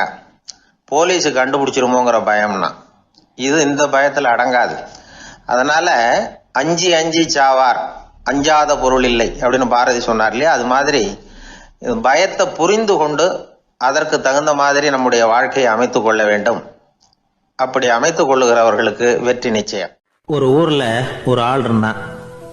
அவன் ஒரு நாள் கோயிலுக்கு போனான். கடவுள்கிட்ட வேண்டிக்கிட்டான், எனக்கு ஒரு 1,00,000 ரூபா நீ கொடுத்தா நான் உன் சன்னதியில் ஒரு தேங்காய் உடைக்கிறேன் அப்படின்னு வேண்டிக்கிட்டான். கடவுள் பார்த்தார். உடனே அவன் கண் முன்னாடி தோன்றினார். இந்தா நீ கேட்ட 1,00,000 ரூபாய் அப்படின்னு சொல்லி அவன் கையில் பணத்தை கொடுத்துட்டு மறைஞ்சிட்டார். இவனால் நம்பவே முடியல. இவ்வளவு சுலபமாக கிடைக்கும்னு தெரிஞ்சிருந்தா அனாவசியமாக ஒரு தேங்காய் உடைக்கிறேன்னு வேண்டியிருக்க வேண்டியது இல்லையே அப்படின்னு நினச்சான். இருந்தாலும் வேண்டுதலை நிறைவேற்ற வேண்டியது கடமை. அதுக்காக என்ன பண்ணால், பக்கத்தில் ஒரு கடைக்கு போனான். ஒரு தேங்காயை கையில் எடுத்தான். இது என்ன விலைன்னு கேட்டான். 5 ரூபான்னார் கடையில் இருந்தவர். அதிகமாக இருக்குதே விலைன்னா. அப்படின்னா ஒன்று செய்யுங்க, அடுத்த ஊருக்கு போங்க, அங்கே தென்னந்தோப்பு அதிகம், அதனால் அங்கே இதை விட குறைஞ்ச விலைக்கு கிடைக்கும் அப்படின்னார். சரின்னு அடுத்த ஊருக்கு கிளம்புனான். அங்கே போய் விசாரித்தான். ஒரு தேங்காய் 3 ரூபாய் விலைன்னாங்க. இதுவும் அதிகமாக தெரியுதேன்னா. அப்படின்னா ஒன்று செய்ய, அதோ அந்த ஆற்று ஓரமாக ஒரு தென்னை மரம் இருக்கு பார், அதில் நீயே ஏறி பறிச்சுக்கோ, ஒரு தேங்காய்க்கு 1 ரூபா கொடுத்தா போதும் அப்படின்னார் அந்த தோப்புக்கு சொந்தக்காரரு. இவனுக்கு மரம் ஏற தெரியாது, இருந்தாலும் ஆசை யாரை விட்டுது, விலை சல்லிசாக இருக்குதே. ஆற்று ஓரம் போனால் தட்டு தடுமாறி அந்த மரத்தில் ஏறினா அந்த தென்னை மரம் வளைஞ்சி ஆற்று பக்கம் போய் அப்புறம் நிமிர்ந்து இருந்தது. அதாவது மரத்தின் உச்சி சரியாக ஆற்றுக்கு நடுவில் இருந்தது. ஆற்றுல வெள்ளம் கரபுரண்டு ஓடிக்கிட்டு இருக்கு. இவன் கடவுள் கொடுத்த 1,00,000 ரூபாயை மடியில் வச்சு இறுக்கி கட்டிக்கிட்டான். உச்சிக்கு போய் காய் பறிக்கிற சமயத்தில் காற்றும் மழையும் பலமாக கலந்து அடிக்க ஆரம்பிச்சுட்டுது. கால் வழுக்கி விட்டுட்டுது. இவன் சடார்னு ஒரு தென்னை மட்டையை பிடிச்சிக்கிட்டு தொங்க ஆரம்பிச்சிட்டான். கீழே பயங்கரமான வெள்ளம், மடியில் 1,00,000 ரூபா பணம், என்ன செய்யறதுன்னு தவிக்கிறான். இந்த சமயம் கரையில் ஒரு யானை பாகன் யானையை குளிப்பாட்டிக்கிட்டு இருக்கிறான். அது அவன் கண்ணில் பட்டுது. ஐயா ஒரு உதவின்னு கத்துனான். அவன் என்ன செய்யணும்னு கேட்டான். உன் யானையை மெதுவாக இங்கே அழைச்சிட்டு வா, எனக்கு நேராக கீழே நிறுத்து, என் காலை பிடிச்சி மெதுவாக கீழே இறக்கி விட்டுரு, என் மடியில் இருக்கிற பணத்தில் உனக்கு 10,000 ரூபா தரேன் அப்படின்னா. அவன் பார்த்தான். காலை கையை பிடிச்சா கூட எவனும் இந்த காலத்தில் 10 ரூபாய்க்கு மேலே தரமாட்டேங்கிறான், இவன் காலை பிடிச்சா 10,000 தர்றேங்கிறான் அப்படின்னு யோசனை பண்ணான். உடனே யானையை கொண்டுட்டு போனான். அவனுக்கு நேராக கீழே நிறுத்தினான். அவன் காலை பிடிச்சான். அவ்வளவுதான். அந்த நேரம் பார்த்து யானை மெதுவாக நடந்து அப்பால போட்டுது. இப்போ யானை பாகன் அவன் காலை கெட்டியாக பிடிச்சிக்கிட்டு தூங்குறான். பரிதாபமாக மேலே பார்க்குறான். அவன் மட்டையை பிடிச்சிக்கிட்டு தூங்குறான். இப்போ யானை பாகன் சொல்கிறான், தம்பி மட்டையை விட்டுறாத, கெட்டியாக பிடிச்சிக்கோ, நான் உனக்கு 10,000 ரூபா தரேன், இதோ மடியில் தான் வச்சுருக்கேன்னா. மேலே தொங்குறவனுக்கு இந்த நிலைமையிலேயும் ஒரு சந்தோஷம், மேற்கொண்டு ஒரு 10,000 ரூபா நமக்கு கிடைக்கும் போல இருக்கே அப்படின்னு. இந்த சமயத்தில் ஒருத்தன் ஒட்டகத்தை ஓட்டிகிட்டு வந்தான் அந்த பக்கமாக குளிப்பாட்டுறதுக்கு. யானை பாகம் பார்த்துட்டான். ஐயா ஒட்டகக்காரரே, அதை இங்கே கொண்டுட்டு வா, எங்கள் காலை பிடிச்சி பத்திரமா இறக்கி விடு, நாங்கள் பணம் கொடுக்குறோம்னா. அவனும் பணத்துக்கு ஆசைப்பட்டு வந்தான். அவன் காலை பிடிக்கிற சமயம் ஒட்டகமும் நழுவி போட்டுது. இப்போ 3 பேருமே வரிசையாக தொங்குறாங்க. ஒட்டகக்காரன் கத்துறான், தம்பி மட்டையை விட்டுறாத, கெட்டியாக பிடிச்சிக்கோ, நான் என் மடியில் இருக்கிற 5,000 உனக்கு தந்துடுறேன்னா. மேலே தொங்குறவனுக்கு இன்னமும் சந்தோஷம், இவனும் பணம் தர்றேங்கிறான். அப்படின்னா இன்னைக்கு நமக்கு மொத்த பண வரவு எவ்வளவு அப்படின்னு ஒவ்வொன்றா கூட்டி பார்க்க ஆரம்பித்தான். மனக்கணக்கு சரியாக வரல. அதனால் அப்படியே விரலை விட்டு எண்ண ஆரம்பித்தான். அவ்வளவுதான், மட்டையை விட்டுட்டு கை நழுவி வந்துட்டுது. 3 பேரும் பொத்துன்னு ஆற்றுல விழுந்தாங்க. படாத பாடுபட்டு தட்டு தடுமாறி கரைக்கு வந்து சேர்ந்தாங்க. 3 பேர் மடியில் இருந்த பணமும் ஆற்றோட போட்டுது. பேராசை பெருநஷ்டம் அப்படின்னு ஒரு பழமொழி இருக்குல்ல, அதை விளக்கறதுக்காக சொல்லப்பட்ட கதை இது. இந்த காலத்தில் ஒருத்தர் ஒரு நீச்சல் குளத்தில் நீச்சல் அடிச்சுக்கிட்டு இருக்கிறார். காவலுக்கு இருந்தவர் அதை கவனிச்சுட்டார். கரையிலேருந்து சத்தம் போட்டாராம், இதோ பாருங்க, இங்கே ராத்திரி 8 மணிக்கு மேலே நீச்சல் அடிக்கிறது சட்டப்படி குற்றம், அதுக்கு அனுமதி கிடையாது, தெரியாதா உங்களுக்கு அப்படின்னாராம். இதுக்கு அவரு, ஐயையோ நான் நீச்சல் அடிக்க வந்தவன் இல்லைங்க, சும்மா சுற்றி பார்க்க வந்தவன், தடுமாறி குளத்துல விழுந்துட்டேன், நீச்சல் தெரியாது, அதனால தத்தளிச்சுக்கிட்டு இருக்கிறேன் அப்படின்னு கத்துனாராம். கரையில் இருந்தவர் பார்த்தார், ஓ அப்படின்னா சரி, அதுக்கு ஒன்றும் தடை இல்லை அப்படின்னு சொல்லிவிட்டு அவர் பாட்டு நடந்து போயிட்டாராம். காசியில் இருக்கிற கடவுள் காசி விஸ்வநாதர், அங்கே இருக்கிற தேவி காசி விசாலாட்சி. இவங்க 2 பேரும் ஒரு நாள் பேசிக்கிட்டு இருந்தப்போ கடவுள் சொன்னார், இந்த மனிதர்களை நாம் ரொம்பவும் நம்பிக்கையோடு தான் படைச்சிருக்கிறோம், இருந்தாலும் அவங்களுக்கு தான் நம்பிக்கை இல்லை, எதுலேயும் ஒரு உண்மையான நம்பிக்கை இல்லாமல் வாழ்ந்துக்கிட்டு இருக்கிறாங்க அப்படின்னார். என்ன அப்படி சொல்கிறீங்க? அதை பாருங்கள், எவ்வளவு பேர் காசியை தேடிட்டு வந்து கங்கையில் குளிச்சுக்கிட்டு இருக்கிறாங்க, அவங்களெலாம் நம்பிக்கை இல்லைன்னா இவ்வளவு தூரம் தேடிட்டு வந்து இங்கே குளிப்பாங்களா அப்படின்னு நாங்கள் தேவி. சரி, அதை சோதித்து பார்க்கலாம் அப்படின்னு 2 பேரும் முடிவு பண்ணிக்கிட்டாங்க. உடனே ஒரு திட்டம் போட்டாங்க. அது எப்படின்னா, நாம் 2 பேருமே பக்தர்கள் மாதிரி உருவத்தை மாற்றிக்கிட்டு கங்கை கரைக்கு போக வேண்டியது. நான் வந்து கங்கையில் இறங்கி குளிக்கிறேன், கொஞ்ச நேரத்தில் சுழலில் மாட்டிக்கிட்டது மாதிரி நடிக்கிறேன், நீ உடனே கரையிலிருந்து சத்தம் போடும், என்னோடய வீட்டுக்காரரை யாராவது காப்பாற்றுங்களேன்னு சத்தம் போடும். அதோடு இன்னொன்று சொல்லு, யாராவது ஒரு புண்ணிய ஆத்மா அவர்கிட்ட போய் அவருடைய முடியை பிடிச்சி இழுக்கணும், அப்படி ஒரு சாபம் இருக்குது எங்களுக்கு. புண்ணிய ஆத்மா, அதாவது எந்த பாவமும் செய்யாத இல்லாத ஒருத்தர் தான் அவரை காப்பாற்ற முடியும். அப்படிப்பட்டவங்க யாராவது வெள்ளத்தில் குதிச்சு என்னுடைய கணவரை காப்பாற்றுங்கோ அப்படின்னு நீ சத்தம் போடு, கூச்சல் போடு, என்ன நடக்குதுன்னு பார்க்கலாம் அப்படின்னார் கடவுள். சரின்னு சொல்லி 2 பேருமா சாதாரண பக்தர்கள் மாதிரி கங்கை கரைக்கு வந்து சேர்ந்தாங்க. அவர் இறங்கி குளித்தார். திட்டம் போட்டது மாதிரியே சுழலில் மாட்டிக்கிட்டது மாதிரி கத்துனார். கரையில் இருந்த அந்த அம்மா, ஐயோ என் கணவரை காப்பாற்றுங்களேன், யாராவது காப்பாற்றுங்களேன்னு கத்துனாங்க. பல பேர் ஓடி வந்தாங்க. உடனே இவங்க, பாவம் இல்லாத புண்ணிய ஆத்மா ஒருத்தரால் தான் என்னுடைய கணவர் காப்பாற்றப்படணுங்கிறது விதி, அப்படி ஒரு சாபம் இருக்குது, அதனால் புண்ணிய ஆத்மா யாராவது அவர்கிட்ட போய் அவர் முடியை பிடிச்சி தூக்கினா அவரை காப்பாற்றி விடலாம் அப்படின்னாங்க. இவங்க இப்படி சொன்னதும் எல்லாரும் திகைச்சு போய் நின்றுட்டாங்க. ஒவ்வொருத்தருக்கும் அவங்க செஞ்ச பாவம்லாம் ஒவ்வொன்றா ஞாபகத்துக்கு வர ஆரம்பிச்சுட்டுது. சரி, இதுக்கு நாம லாயக்கு இல்லை அப்படின்னு சொல்லி ஒதுங்கி போக ஆரம்பிச்சிட்டாங்க எல்லாம். இந்த சமயத்தில் யாரோ ஒருத்தர் வேகமாக ஓடி வந்தார், ஆற்றுல குதிச்சார். அவர்கிட்ட போனார், முடியை பிடிச்சார், தூக்குனார், அவரை காப்பாற்றி கரைக்கு கொண்டுட்டு வந்துட்டார். அப்படி காப்பாற்றின அந்த ஆளை இவங்க 2 பேரும் தனியாக கூப்பிட்டுக்கிட்டு ஒரு மண்டபத்துக்கு வந்துட்டாங்க. வந்து விசாரிக்கிறாங்க, நீ யாரப்பா அப்படின்னு கேட்குறாங்க. ஏதும் தெரியாத மாதிரி, நான் இந்த ஊர் அன்ன சத்திரத்தில் வேலை செய்கிற ஒரு சமையல்காரன் அப்படிங்கிறார். நீ வந்து கங்கையில் குளிக்கிறது உண்டான்னு கேட்டிருக்காங்க. நான் இந்த ஊர்லேயே தான் இருக்கிறேன், இருந்தாலும் தினமும் கங்கையில் குளிக்கிறது இல்லை, எப்பாவது ஒரு நாள் அங்கே குளிப்பேன் அப்படின்னார். கங்கையில் மூழ்கி எழுந்திரிச்சா பாவம்லாம் தொலையும்னு சொல்கிறாங்க. அப்படி இருக்கிறப்போ அங்கே இன்றைக்கி கங்கையில் குளிச்சுக்கிட்டு இருக்கிறவங்கெல்லாம் தங்களை வந்து புண்ணிய ஆத்மாவா நினைக்கல. கங்கையில் குளிக்காத நீ உன்னை வந்து புண்ணிய ஆத்மாவா நினச்சி என்னை காப்பாற்ற வந்திருக்கிற, அது எப்படி அப்படின்னு கேட்டார். அதுக்கு அந்த ஆள் சொல்கிறான், கங்கையில் குதிச்சதுக்கு அப்புறம் தானே உங்களை காப்பாற்ற போகிறோம், அப்படி குதிக்கும் பொழுது என்னுடைய பாவம்லாம் போயிருக்கும்ல, நான் புண்ணிய ஆத்மாவாக ஆயிருப்பேனே, அதனால தான் துணிஞ்சு வந்து உங்களை காப்பாற்றினேன் அப்படின்னா. கடவுளும் தேவியும் அவனுக்கு வந்து காட்சி கொடுத்தாங்களாம். இப்படி ஒரு கதை உண்டு. அதாவது கங்கையில் குளிச்சுக்கிட்டு இருக்கிறவங்களுக்கே தங்களுடைய பாவம் போகுங்கிற நம்பிக்கை பரிபூர்ணமாக இல்லை, குளிக்காத ஒருத்தனுக்கு அந்த நம்பிக்கை இருந்தது. அதனால் அவனால் கடவுளை பார்க்க முடிஞ்சது. கடவுளை வந்து நாமளும் பார்க்க முடியுமா முடியாதா அப்படிங்கிற குழப்பம்லாம் நமக்கு வேண்டியதில்லை. நம்பிக்கையோடு வாழணுங்கிற உண்மையை மட்டும் இந்த கதையிலேருந்து புரிஞ்சுக்கிட்டா போதும்.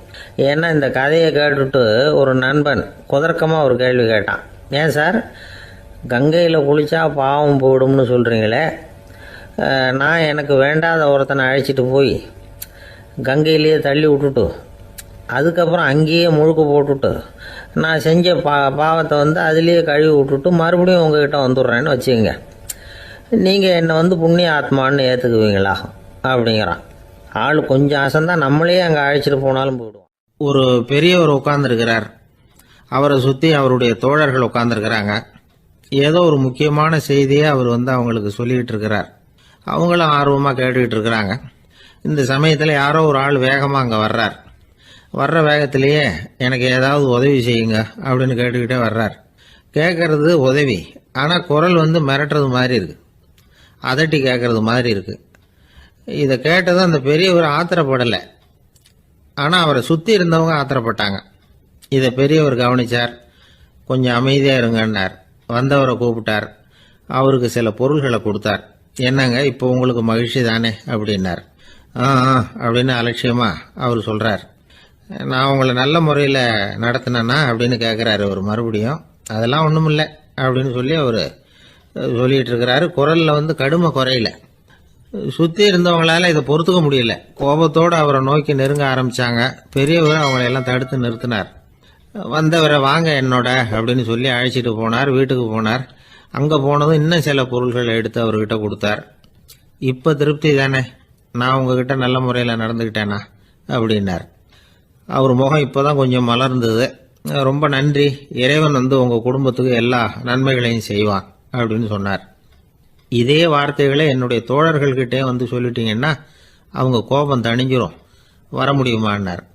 கண்டிப்பாக வர்றேன் அப்படின்னாரு. மறுநாள் காலையில் அந்த இடத்துக்கு வந்தார். அதே மாதிரி சொல்லிவிட்டு அவர் போயிட்டார். தோழர்கள்லாம் ரொம்ப வியப்போடு பெரியவரை பார்த்தாங்க. அந்த பெரியவர் தான் நபிகள் நாயகம். அவர் சொன்னார், ஒருத்தன் ரொம்ப ஆசையாக ஒரு ஒட்டகத்தை வளர்த்துக்கிட்டு வந்தான். ஒரு நாள் அந்த ஒட்டகம் வந்து கயத்தை அறுத்துக்கிட்டு ஓடி போயிட்டுது. அக்கம் பக்கத்தில் இருக்கிறவங்கெல்லாம் அந்த ஒட்டகத்தை பிடிக்கிறதுக்கு முயற்சி பண்ணாங்க. அதை துரத்திக்கிட்டு ஓடினாங்க. ஒட்டகம் வந்து தாறுமாறாக ஓட ஆரம்பிச்சுது. இந்த சமயத்தில் ஒட்டகத்தை வளர்த்தவன் அங்கே ஓடி வந்தான். நீங்கள் அதை ஒன்றும் செய்ய வேணாம், விட்டுருங்க, அதோட சுபாவம் எனக்கு நல்லா தெரியும், அதை சுலபமாக என்னோட வழிக்கு கொண்டுட்டு வந்துட முடியும், நான் பார்த்துக்கிறேன், விட்டுருங்கோ அப்படின்னா. எல்லாரும் விலைக்கு போயிட்டாங்க. இவன் என்ன செஞ்சான் தெரியுமா? கொஞ்சம் புல்லை கையில் எடுத்துக்கிட்டு அந்த ஒட்டகத்தை நெருங்கினான். அவ்வளவுதான். அது ஓடி வந்து இவன் காலடியில் உட்காந்துக்கிட்டது. செல்லமாக அதை அப்படியே தடவி கொடுத்தான். முதுகில் ஏறி உட்காந்துக்கிட்டான். அது பாட்டுக்கு சாதுவாக நடந்து போகுது. இந்த கதையை நபிகள் நாயகம் தம்முடைய தோழர்களுக்கு சொல்றார். ஒட்டகத்தை மட்டும் இல்லை, சில மனிதர்களையும் கூட சில விதத்தில் அணுகிதான் அவர்களை வந்து சீர்திருத்த வேண்டியிருக்குது அப்படிங்கிறத அவங்களுக்கு உணர்த்தினார். இது ஒரு அழகான உளவியல் அணுகுமுறை. சில குடும்ப தலைவர்கள் கூட இந்த ஒட்டகம் மாதிரி நடந்துக்கிறது உண்டு, அப்புறம் அடங்கி போகிறதும் உண்டு. ஒரு குடும்ப தலைவர் காலையில் எழுந்திரிச்சதுலேருந்து சத்தம் போட்டு கத்திக்கிட்டு இருப்பார். பக்கத்தில் இருந்தவங்கலாம் ஓடி போய் சமாதானம் பண்ணி பார்த்தாங்க. அவர் ஓயறது மாதிரி தெரியல. கடைசியில் அவர் மனைவி வந்தாங்க. நீங்கள் எல்லாம் விலைக்கு போயிடுங்க, அவர் சுபாவம் எனக்கு தெரியும், நான் பார்த்துக்கிறேன் அப்படின்னாங்க. சரின்னு எல்லாரும் போயிட்டாங்க. சாயந்தரமாக வந்து பார்க்குறாங்க, அவர் சத்தம் இல்லாமல் ஒரு மூலையில் உட்காந்துருக்கிறார். ரொம்ப சாதுவா. ஆச்சரியமாக இருந்தது. என்னம்மா பண்ணீங்கன்னு கேட்டாங்க. அது ஒன்றும் இல்லைங்க, ஒரு வேளை சாப்பாட்டை நிறுத்தினேன், பட்னி போட்டேன், அவ்வளவுதான் அப்படின்னாங்க அந்த அம்மா. ஒரு பள்ளிக்கூடம் வகுப்பு நடந்துகிட்டு இருக்கு. ஆசிரியர் பாடம் நடத்திக்கிட்டு இருக்கிறார். நடத்தி முடிச்ச உடனே கேட்டார், மாணவர்களே, இதுவரைக்கும் நான் நடத்தின பாடத்தில் உங்களுக்கு ஏதாவது சந்தேகம் இருக்கா அப்படின்னு கேட்டார். அப்புறம் ஒவ்வொருத்தராக கேட்டார். ஒரு மாணவன் எழுந்திருச்சான். சார், எனக்கு சந்தேகம் எதுவுமே இல்லைன்னா. ஏன்னு கேட்டார். ஏன்னா எனக்கு நீங்கள் நடத்தின பாடம் தெளிவாக புரிஞ்சுட்டுது, அதனால சந்தேகம் வரலன்னா. இன்னொரு மாணவன் எழுந்திருச்சான். சார், எனக்கும் சந்தேகம் எதுவும் இல்லைன்னா. ஏண்டான்னு கேட்டார். ஏன்னா எனக்கு நீங்கள் நடத்தின பாடம் எதுவுமே புரியல, அதனால சந்தேகம் வரல அப்படின்னா. இந்த இடத்துல நாம் கொஞ்சம் சிந்திச்சு பார்க்கணும்.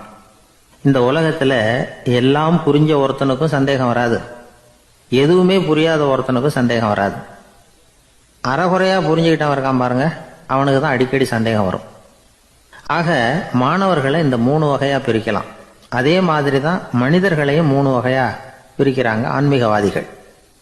ஒரு ஆன்மீக பெரியவர் என்ன சொல்றார் தெரியுமா? இந்த உலகத்தில் 3 வகையான மனிதர்கள் இருக்கிறாங்களாம். முதல் வகை எப்படி தெரியுமா?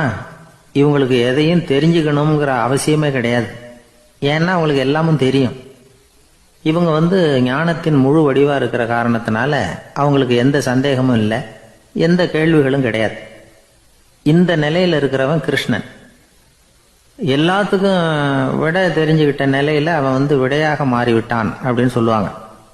ரெண்டாவது நிலையில இருக்கிறவன் அர்ஜுனன். இவனுக்கு எப்போ பார்த்தாலும் கேள்விதான், சந்தேகம்தான். பதில் சொல்ல சொல்ல அவனுக்கு இருக்கிற சந்தேகமும் அதிகமாகிட்டே இருக்கும், குறையவே குறையாது. அர்ஜுனன் மாதிரி உள்ளவங்க எப்பவும் கேள்வி கேட்டுக்கிட்டே இருப்பாங்க. ஒரு கேள்விக்கு விடை கிடைச்சுட்டுன்னு வைங்க, உடனே இன்னொரு கேள்வி அவங்க கிட்ட இருந்து வரும். கிருஷ்ணனுடைய நிலை எப்படின்னா அது கேள்விகளே அற்ற ஒரு நிலை.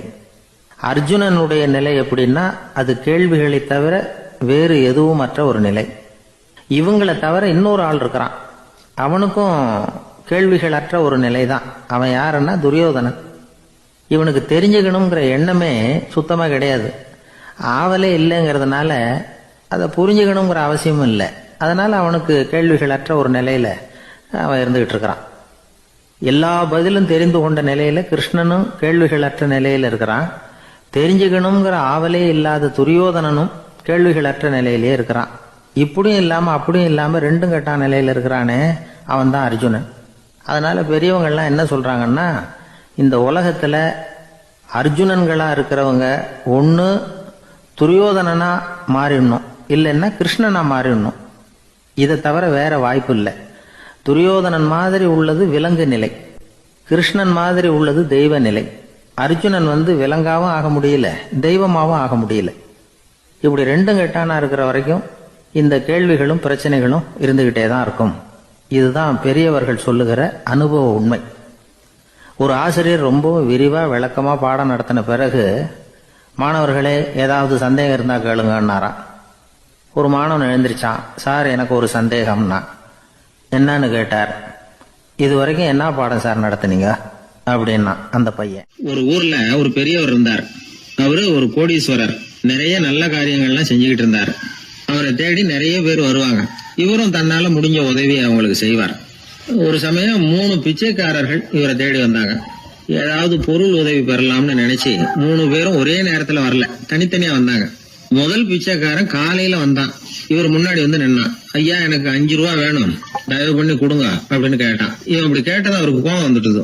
என்ன இது, நான் ஏதோ உங்ககிட்ட கடன் பட்டிருக்கிறது மாதிரியும் அதை திருப்பி கொடுன்னு கேட்கறது மாதிரியும் இருக்குது.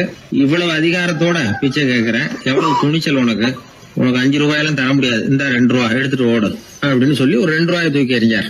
அவன் அதை எடுத்துக்கிட்டு அங்கிருந்து போயிட்டான். அடுத்தபடியா மத்தியானமே ஒரு பிச்சைக்காரன் வந்தான். இவன் எப்படி கேட்டான் தெரியுமா? ஐயா 10 நாளா ஒருவேளை உணவு கூட சாப்பிடல, தயவு பண்ணி எனக்கு உதவி பண்ணுங்கன்னா. உனக்கு எவ்வளவு வேணும்னு கேட்டார். நீங்களா பார்த்து எவ்வளவு கொடுத்தாலும் அது எனக்கு போதும்னா. இந்தா 10 ரூபா, இதை வச்சுக்கோ, ஏதாவது வாங்கி சாப்பிடுனார். அவன் அந்த 10 ரூபாய வாங்கிட்டு போயிட்டான். அதுக்கப்புறமா சாயந்தரமா 3வது பிச்சைக்காரன் வந்தான். இவன் கேட்ட விதம் எப்படி தெரியுமா? மகாராஜா, உங்களுடைய உயர்ந்த குணத்தை பத்தி நான் நிறைய கேள்விப்பட்டிருக்கிறேன், அதனால உங்களை பார்த்து தரிசனம் பண்ணிவிட்டு போகலாம்னு வந்தேன். அற வழியில வாழ்ந்து கொண்டிருக்கிற நீங்கள் தான் கண்கண்ட தெய்வம் அப்படின்னா. உடனே அந்த பெரியவர் என்ன சொன்னார் தெரியுமா? ஐயா தயவு பண்ணி உட்காருங்க, நீங்க ரொம்ப களைச்சு போய் வந்திருக்கிறீங்க, முதல்ல சாப்பிடுங்க, மத்ததெல்லாம் அப்புறம் பார்க்கலாம்னு சொல்லி அவனை உட்கார வச்சு சாப்பாடு போட்டார். அவன் சாப்பிட்டு முடிச்சான். அதுக்கப்புறம் இவர் கேட்டார், இப்ப சொல்லுங்க நான் என்ன பண்ணணும் உங்களுக்குன்னார். அந்த பிச்சைக்காரன் இந்த அன்புக்கு நிகழ்ந்து, ஐயா பசியோட வந்தேன், அறுசுவை விருந்தே படைச்சுட்டீங்க, அது போதும், எனக்கு வேற எதுவும் தேவையில்லை, நீங்க என் பேர்ல காட்டுற அன்பை நான் எப்பவும் மறக்க மாட்டேன், உங்களுக்கு எல்லாம் நல்லபடியா நடக்கும், உங்களுக்கு ஒரு குறையும் வராதுன்னா. இவனுடைய பரிவான இந்த வார்த்தைகள் அவர் மனசை தொட்டுது. அவன் பேர்ல இருந்த அன்பு பல மடங்கு அதிகமாச்சு. அதோட விளைவு என்ன தெரியுமா?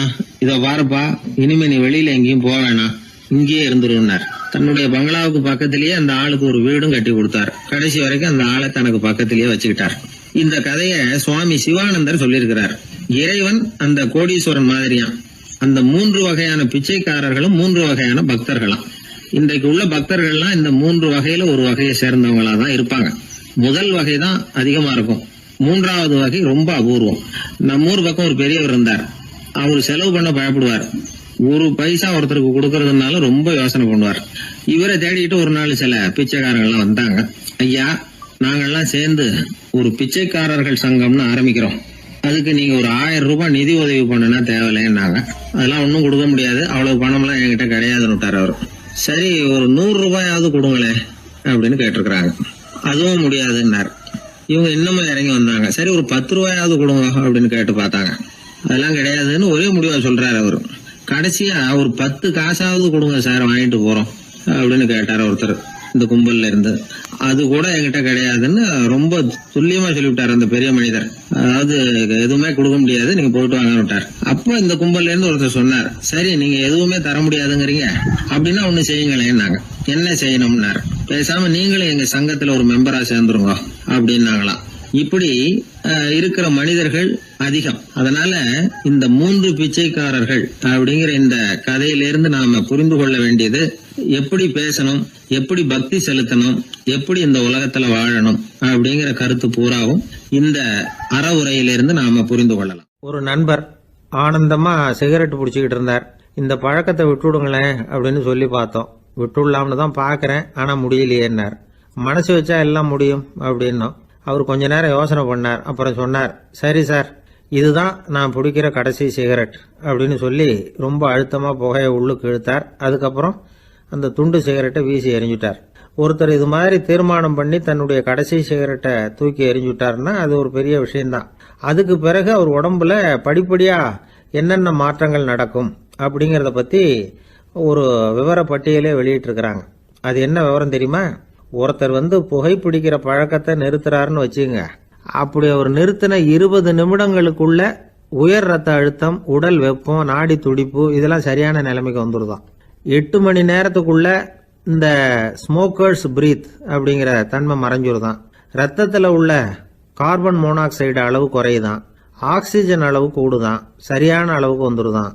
ஒருத்தர் கடைசி சிகரெட்டை தூக்கி எறிஞ்சுட்டாருன்னா 24 மணி நேரத்துக்குள்ள மாரடைப்பு ஏற்படுறதுக்கான வாய்ப்பு குறைஞ்சுடுதான். 48 மணி நேரத்துக்குள்ள உணர்வு நரம்புகளின் முனைப்பகுதிகள் மறுபடியும் ஒன்று சேர்ந்துருதான். அதனால நாக்கு சுவை உணர்வு, மூக்கின் முகரும் சக்தி இதெல்லாம் மேம்படுதான், நல்ல நிலைமைக்கு வந்துருதான். சிகரெட்டை நிறுத்தின 3 நாளுக்குள்ள மூச்சு விடுறது சுலபமாயிடுதான். இப்படி அவங்க பட்டியல் நிறைய சொல்றாங்க. 2 அல்லது 3 மாசத்துக்குள்ள என்ன ஆகும் தெரியுமா? ரத்த ஓட்டம் மேம்படுது, நடக்கிறது சுலபமாயிடுது. நுரையீரல் கொள்ளளவு 30% அதிகரிக்குது. 1 to 9 மாசத்துக்குள்ள சுவாச குறைபாடுகள் நீங்குது. நுரையீரல்ல இருக்கக்கூடிய இந்த அசுத்தம் வடிகட்டும் திசுக்கள் சரியா வேலை செய்ய ஆரம்பிச்சிருது. 1 வருஷத்துக்குள்ள இந்த இதய அழுத்த நோய்க்கான வாய்ப்பு பாதியா குறைஞ்சிருது. இந்த சிகரெட்டை நிறுத்தின 5 வருஷத்துக்குள்ள ஒரு நாளைக்கு 1 பாக்கெட் சிகரெட் பிடிக்கிறவர்கள்ல நுரையீரல் புற்றுநோயினால சாகிறவர்கள் எண்ணிக்கை பாதியா குறைஞ்சிருது.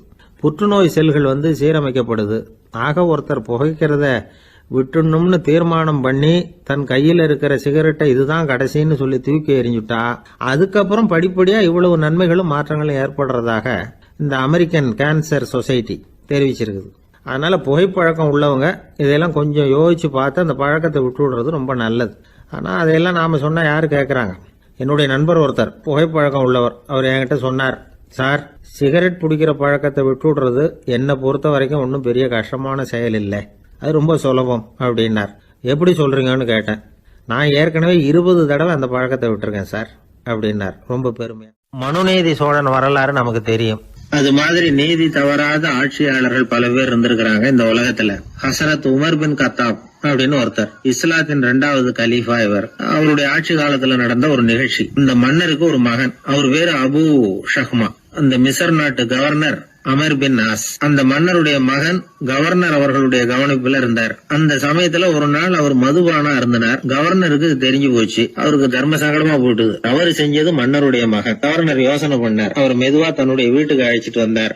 அதிகமா அவரை கஷ்டப்படுத்தாம ஒரு சின்ன தண்டனை கொடுத்து பிரச்சனையை தீர்த்துட்டார். ஏதோ பேருக்கு ஒரு தண்டனை, அவ்வளவுதான். இது நடந்து கொஞ்ச நாள் கழிச்சு மன்னருக்கு இந்த விஷயம் தெரிஞ்சு போச்சு. தன்னுடைய மகன்கிறதுனால கவர்னர் லேசான தண்டனையோட விட்டுட்டார் அப்படிங்கறத புரிஞ்சுக்கிட்டார். உடனே கவர்னருக்கு தகவல் அனுப்பினார். அமர் பின் ஆஸ் அவர்களே, என்னுடைய மகன் மதுபானம் அருந்தி இருக்கிறான், அது உங்களுக்கு தெரிஞ்ச உடனே தண்டனை கொடுத்திருக்கிறீங்க. கலீஃபாவின் மகன்கிற காரணத்தினால குறைவான தண்டனையை கொடுத்ததாக கேள்விப்படுறேன். இது ஷரியத்தின்படி மாபெரும் குற்றம், உங்களுடைய நடத்தையும் மன்னிக்க கூடியதல்ல. இந்த கடிதம் கண்ட உடனே மகன் அபு ஷஹ்மாவை மதீனாவுக்கு அனுப்பி வைக்க வேண்டியது அப்படின்னு கடிதம் எழுதினார். அதை பார்த்தார் கவர்னர். உடனே கலீஃபாவின் மகனை மதீனாவுக்கு அனுப்பி வச்சார். மன்னர் முன்னாடி நீதி விசாரணை நடக்குது. தன்னுடைய மகனுக்கு சவுக்கு காப்பீடு வழங்கும்படியா உத்தரவிடுறார் ஹசரத் உமர் பின் கத்தாப். தண்டனை நிறைவேற்றப்பட்டது. கூடியிருந்தவர்கள்லாம் ஐயா கொஞ்சம் கருணை காட்டுங்க அப்படின்னு சொல்லி மன்னர்கிட்ட வேண்டிக்கிட்டாங்களாம். இந்த வேண்டுகோளை மன்னர் ஏத்துக்கல. நீதியின் முன்னால் தந்தை மகன் அன்பு நேசம் உறவு இந்த முறைகளை எல்லாம் கவனிக்க முடியாது. குற்றம் செஞ்சவர் தண்டிக்கப்பட வேண்டியவர், அவர் யாரா இருந்தாலும் சரி அப்படின்னாராம். எல்லா ஆட்சியாளர்களுமே கவனிக்க வேண்டிய ஒரு செய்தி இது. அவர் ஒரு நாள் தன்னுடைய அரசாங்க கணக்கு வழக்குகளை பார்த்துட்டு இருக்கிறார். அந்த சமயத்துல அவரை பார்க்க ஒரு பெரிய மனிதர் வந்தார். இவர் தன்னுடைய சொந்த வேலை காரணமா வந்திருக்கிறார் அப்படிங்கறத அவர் புரிஞ்சுக்கிட்டார். உடனே அது வரைக்கும் எரிஞ்சுகிட்டு இருந்த விளக்க அணைச்சுட்டு இன்னொரு விளக்க ஏற்றி வச்சுக்கிட்டாராம். இந்த செயலுக்கு என்ன காரணம்னு கேட்டிருக்கிறார் வந்தவர். இதுக்கு அவரு சொன்னார், ஐயா நீங்க வந்த போது இங்க எரிஞ்சுகிட்டு இருந்தது அரசாங்க விளக்கு, இப்ப எரியறது சொந்த விளக்கு. சொந்த விஷயங்களை பேசுறப்போ அரசாங்க பணத்தை செலவு பண்ணக்கூடாது, அதனாலதான் விளக்க மாத்தினேன் அப்படின்னாராம். இப்படிலாம் பல பேர் இந்த உலகத்துல இருந்திருக்கிறாங்க. ஆனா இப்ப எல்லாம் பல பேர் அப்படி இருக்கிறது இல்ல. ஒருத்தர் அப்படிதான் அரசாங்க விஷயங்களை பார்த்துக்கிட்டு உட்கார்ந்து இருக்கிறார். அந்த சமயத்துல ஒரு பெரிய தொழில் அதிபர் அவரை பார்க்க வந்திருக்கிறார். இவரு சடார்னு எழுந்திருச்சு எரிஞ்சுகிட்டு இருந்த விளக்க அணைச்சுட்டார். எங்கும் ஒரே இருட்டு. ஏன் விளக்க அணைச்சுட்டீங்கன்னு கேட்டிருக்கிறார் வந்தவர். இங்க நடக்கிறது மத்தவங்க கண்ணுல பற்றக்கூடாது அப்படிங்கறதுக்காக தான் விளக்க அணைச்சேன். நீங்க கொண்டு வந்திருக்கிறத அப்படி ஒரு ஓரமா வச்சுட்டு போடுங்க, அதுக்கப்புறமா விளக்க போட்டு நான் எடுத்துக்கிறேன் அப்படின்னாராம் இவர். சாலை ஓரமா அழுதுகிட்டு உட்காந்துருந்தான். பிச்சை எடுத்து சாப்பிட்ற ஒருத்தன் அந்த பக்கமாக வந்தான். இவனை பார்த்தான். ஏன் அழுதுகிட்டு உட்காந்துருக்கிற, என்னாச்சு உனக்கு அப்படின்னு கேட்டான். அதுக்கு இவன் சொன்னான், என்கிட்ட ஒன்றுமே இல்லை, நான் இந்த உலகத்தில் இருந்து என்ன பிரயோஜனம், அதனால தான் அழுதுகிட்டு இருக்கிறேன் அப்படின்னா. உன்கிட்ட மறைஞ்சிருக்கிற புதையல் என் கண்ணுக்கு நல்லா தெரியுது, அது உனக்கு புரியல, அதனால தான் அழுதுகிட்டு இருக்கிற அப்படின்னா. என்னது புதையல் இருக்குதா, உன் கண்ணுக்கு தெரியுதா அப்படின்னு கேட்டான். ஆமாம் எனக்கு தெரியுது, அந்த புதையலை நீ விற்கிறதுக்கு தயாராக இருக்கிறியா அப்படின்னு கேட்டான் இவன். இதை கேட்டதும் அந்த இளைஞனுக்கு ரொம்ப ஆச்சரியமாக போச்சு. என்னது இப்படி கேட்குறானே அப்படின்னு. என்கிட்ட ஒரு காசு கூட இல்லையே, அப்படி இருக்கிறப்போ புதையல் எங்கேருந்து வந்தது அப்படின்னா. இந்த நேரத்தில் அந்த பிச்சைக்காரன் சிரித்தான். இப்படி தான் இந்த உலகத்தில் எல்லாரும் சொல்லிகிட்டு இருக்கிறாங்க, என்கிட்ட ஒன்றுமே இல்லை ஒன்றுமே இல்லைன்னு சொல்லி. ஆனால் அவங்கக்கிட்ட தான் புதையல் இருக்குது. நீ வேணும்னா என் கூட வா, நம்ம நாட்டு அரசர்கிட்ட போவோம், உங்ககிட்ட இருக்கிற புதையலை அவர் நல்ல விலைக்கு எடுத்துக்குவார் அப்படின்னா. அது எப்படி உனக்கு தெரியும்னா, இதுக்கு முன்னாடியும் இது மாதிரி பல பேரை நான் ராஜா கிட்ட அழைச்சிட்டு போயிருக்கிறேன், அதனால தான் உன்னை பார்த்தேன், உன்னையும் கூப்பிடுறேன். நீ சரின்னு சொன்னால் உன்னை அழைச்சிட்டு போகிறேன், உங்ககிட்ட இருக்கிற புதையலை அவர் நல்ல விலை கொடுத்து எடுத்துக்குவார் அப்படின்னு சொன்னான். இவன் இப்படி சொல்கிறதும் அந்த இளைஞனுக்கு ஒன்றுமே புரியல. இது என்னது இந்த ஆள் இப்படி சொல்லிகிட்டு இருக்கிறான், நம்மக்கிட்ட என்ன இருக்குது, அதுவும் இல்லாமல் இவனே பிச்சை எடுத்து சாப்பிட்டுக்கிட்டு இருக்கிறான், இவன் போய் நம்மளை ராஜா கிட்ட அழைச்சிட்டு போகிறதா போகிறேங்கிறானே என்ன அப்படின்னு சொல்லி அவன் யோசனை பண்ணான். என்ன யோசிக்கிற, உனக்கு பணம் வேணும்னா என்னோட வா அப்படின்னா. இளைஞன் ஒரு முடிவுக்கு வந்தான். சரி, இங்கேயே உட்காந்துக்கிட்டு இருக்கிறத விட அங்கேயாவது போய் பார்ப்போமே, இங்கே அழுதுட்டு உட்காந்துருக்கிறதுல என்ன பிரயோஜனம், ஏதோ கூப்பிட்றான் போய் பார்த்துட்டு வருவோமே அப்படின்னு சொல்லி அவன் கூட புறப்பட்டான். பிச்சைக்காரன் முன்னாடி போயிட்டே இருக்கிறான், இந்த இளைஞன் பின்னாடி நடந்து போயிட்டுருக்கான். ரெண்டு பேரும் அரண்மனையை நோக்கி போகிறாங்க. பாதி வழி போயிருப்பாங்க.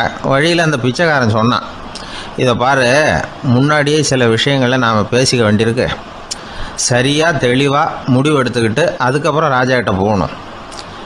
ஏன்னா அங்கே போய் அது முடியாது இது முடியாதுன்னு நாம் நமக்குள்ளே சண்டை போட்டுக்கிட்டு இருக்க முடியாது. ராஜாவுக்கு விலையை பற்றி கவலையே இல்லை, எவ்வளவு சொன்னாலும் நமக்கு பணம் கிடச்சிரும். ஆனால் அதுக்கப்புறம் நான் இதை விற்கிறதுக்கு தயாராக இல்லைன்னு சொல்லிடக்கூடாது. அதனால் புதையலை விற்கிறதா இல்லையாங்கிறத இங்கேயே தெளிவாக முடிவு செஞ்சுக்கணும், இல்லைன்னா ராஜா கிட்ட போய் அங்கே போய் குழப்பிக்கிட்டு இருக்க முடியாது அப்படின்னு சொன்னான். இளைஞனுக்கு ஒன்றுமே புரியல. என்ன சொல்கிற நீ, என்கிட்டயா புதையலா, எங்கே இருக்குது அப்படின்னு சொல்லி குழம்பி போனான்.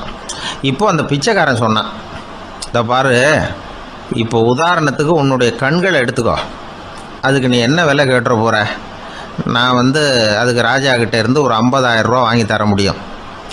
உன்னுடைய இருதயத்தை கொடுக்குறியா, 20 லட்சம் ரூபா வாங்கி தரேன். மூளையை கொடுக்குறியா, 30 லட்சம் வாங்கி தரேன். என்ன சொல்கிற அப்படின்னு சொல்லி இந்த பிச்சைக்காரன் பேசிக்கிட்டே போகிறான். இளைஞனுக்கு கோபம் வந்துட்டுது. என்ன உளர்ற, உனக்கு என்ன பைத்தியமா, கண்ணையும் மூளையையும் இருதயத்தையும் விற்பாங்க. என்ன விலை கொடுத்தாலும் அதையெல்லாம் நான் விற்கிறதுக்கு தயாராக இல்லை, நான் விற்க மாட்டேன். அதை கொடுத்துட்டு நான் என்ன பண்ணுறது? இப்படி நான் மட்டும் இல்லை, யாருமே இதை விற்கிறதுக்கு தயாராக இருக்க மாட்டாங்க அப்படின்னு சொன்னான் அந்த இளைஞன்.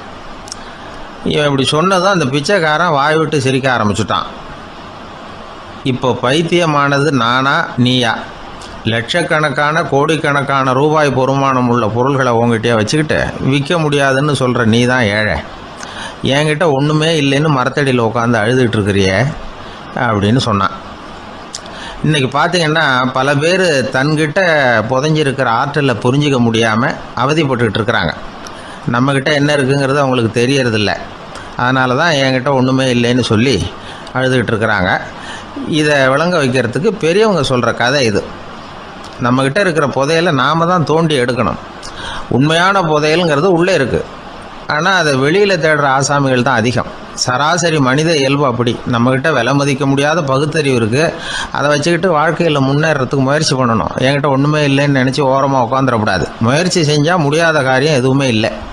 ஒரு ரயில்வே ஸ்டேஷன் பக்கம் வெளியில் ஒரு டாக்ஸி நின்றுட்டு இருந்தது. அந்த பக்கமாக வந்த ஒருத்தர் டாக்ஸி டிரைவரை பார்த்து சொன்னார், ஐயா உங்கள் வண்டியில் பின் சீட்டில் ஒரு மணி பர்ஸு கிடக்கு, யாரோ மறந்து விட்டுட்டு போயிருக்கிறாங்க அப்படின்னாரு. இல்லை அது காலி பர்ஸு தான், நான் தான் அதை அங்கே போட்டு வச்சுருக்கிறேன்னார் டிரைவர். ஏன்னு கேட்டார் அவர்.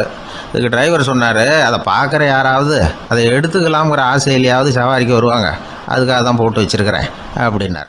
ஒரு சீன தேசத்து அரசர் இருந்தார். அவருக்கு வயசாயிட்டுது. அவருக்கு அடுத்தபடியாக அவருடைய புள்ள பட்டத்துக்கு வரணும், ஆட்சி பொறுப்பை ஏற்றுக்கணும். ஒரு நல்ல தலைவனுக்கு இருக்க வேண்டிய பண்புகள்லாம் தன்னுடைய மகனுக்கு இருக்கணும்னு விரும்பினார் அந்த அரசர். அதனால் இளவரசனை பக்கத்தில் இருந்த ஒரு குரு கிட்ட அனுப்புனார். இளவரசன் அவர்கிட்ட போய் சேர்ந்தான். அந்த குரு என்ன பண்ணார் தெரியுமா? இவனை பார்த்து சொன்னார், இதை பாருப்பா, நீ என்ன பண்ணுற, இப்போவே பக்கத்தில் இருக்கிற காட்டுக்கு போ, நடுக்காட்டில் போய் ஒரு இடத்துல உட்காந்துக்கோ. அங்கே என்னென்ன சத்தம்லாம் உன் காதில் விழுதுன்னு கவனிச்சு கேளு.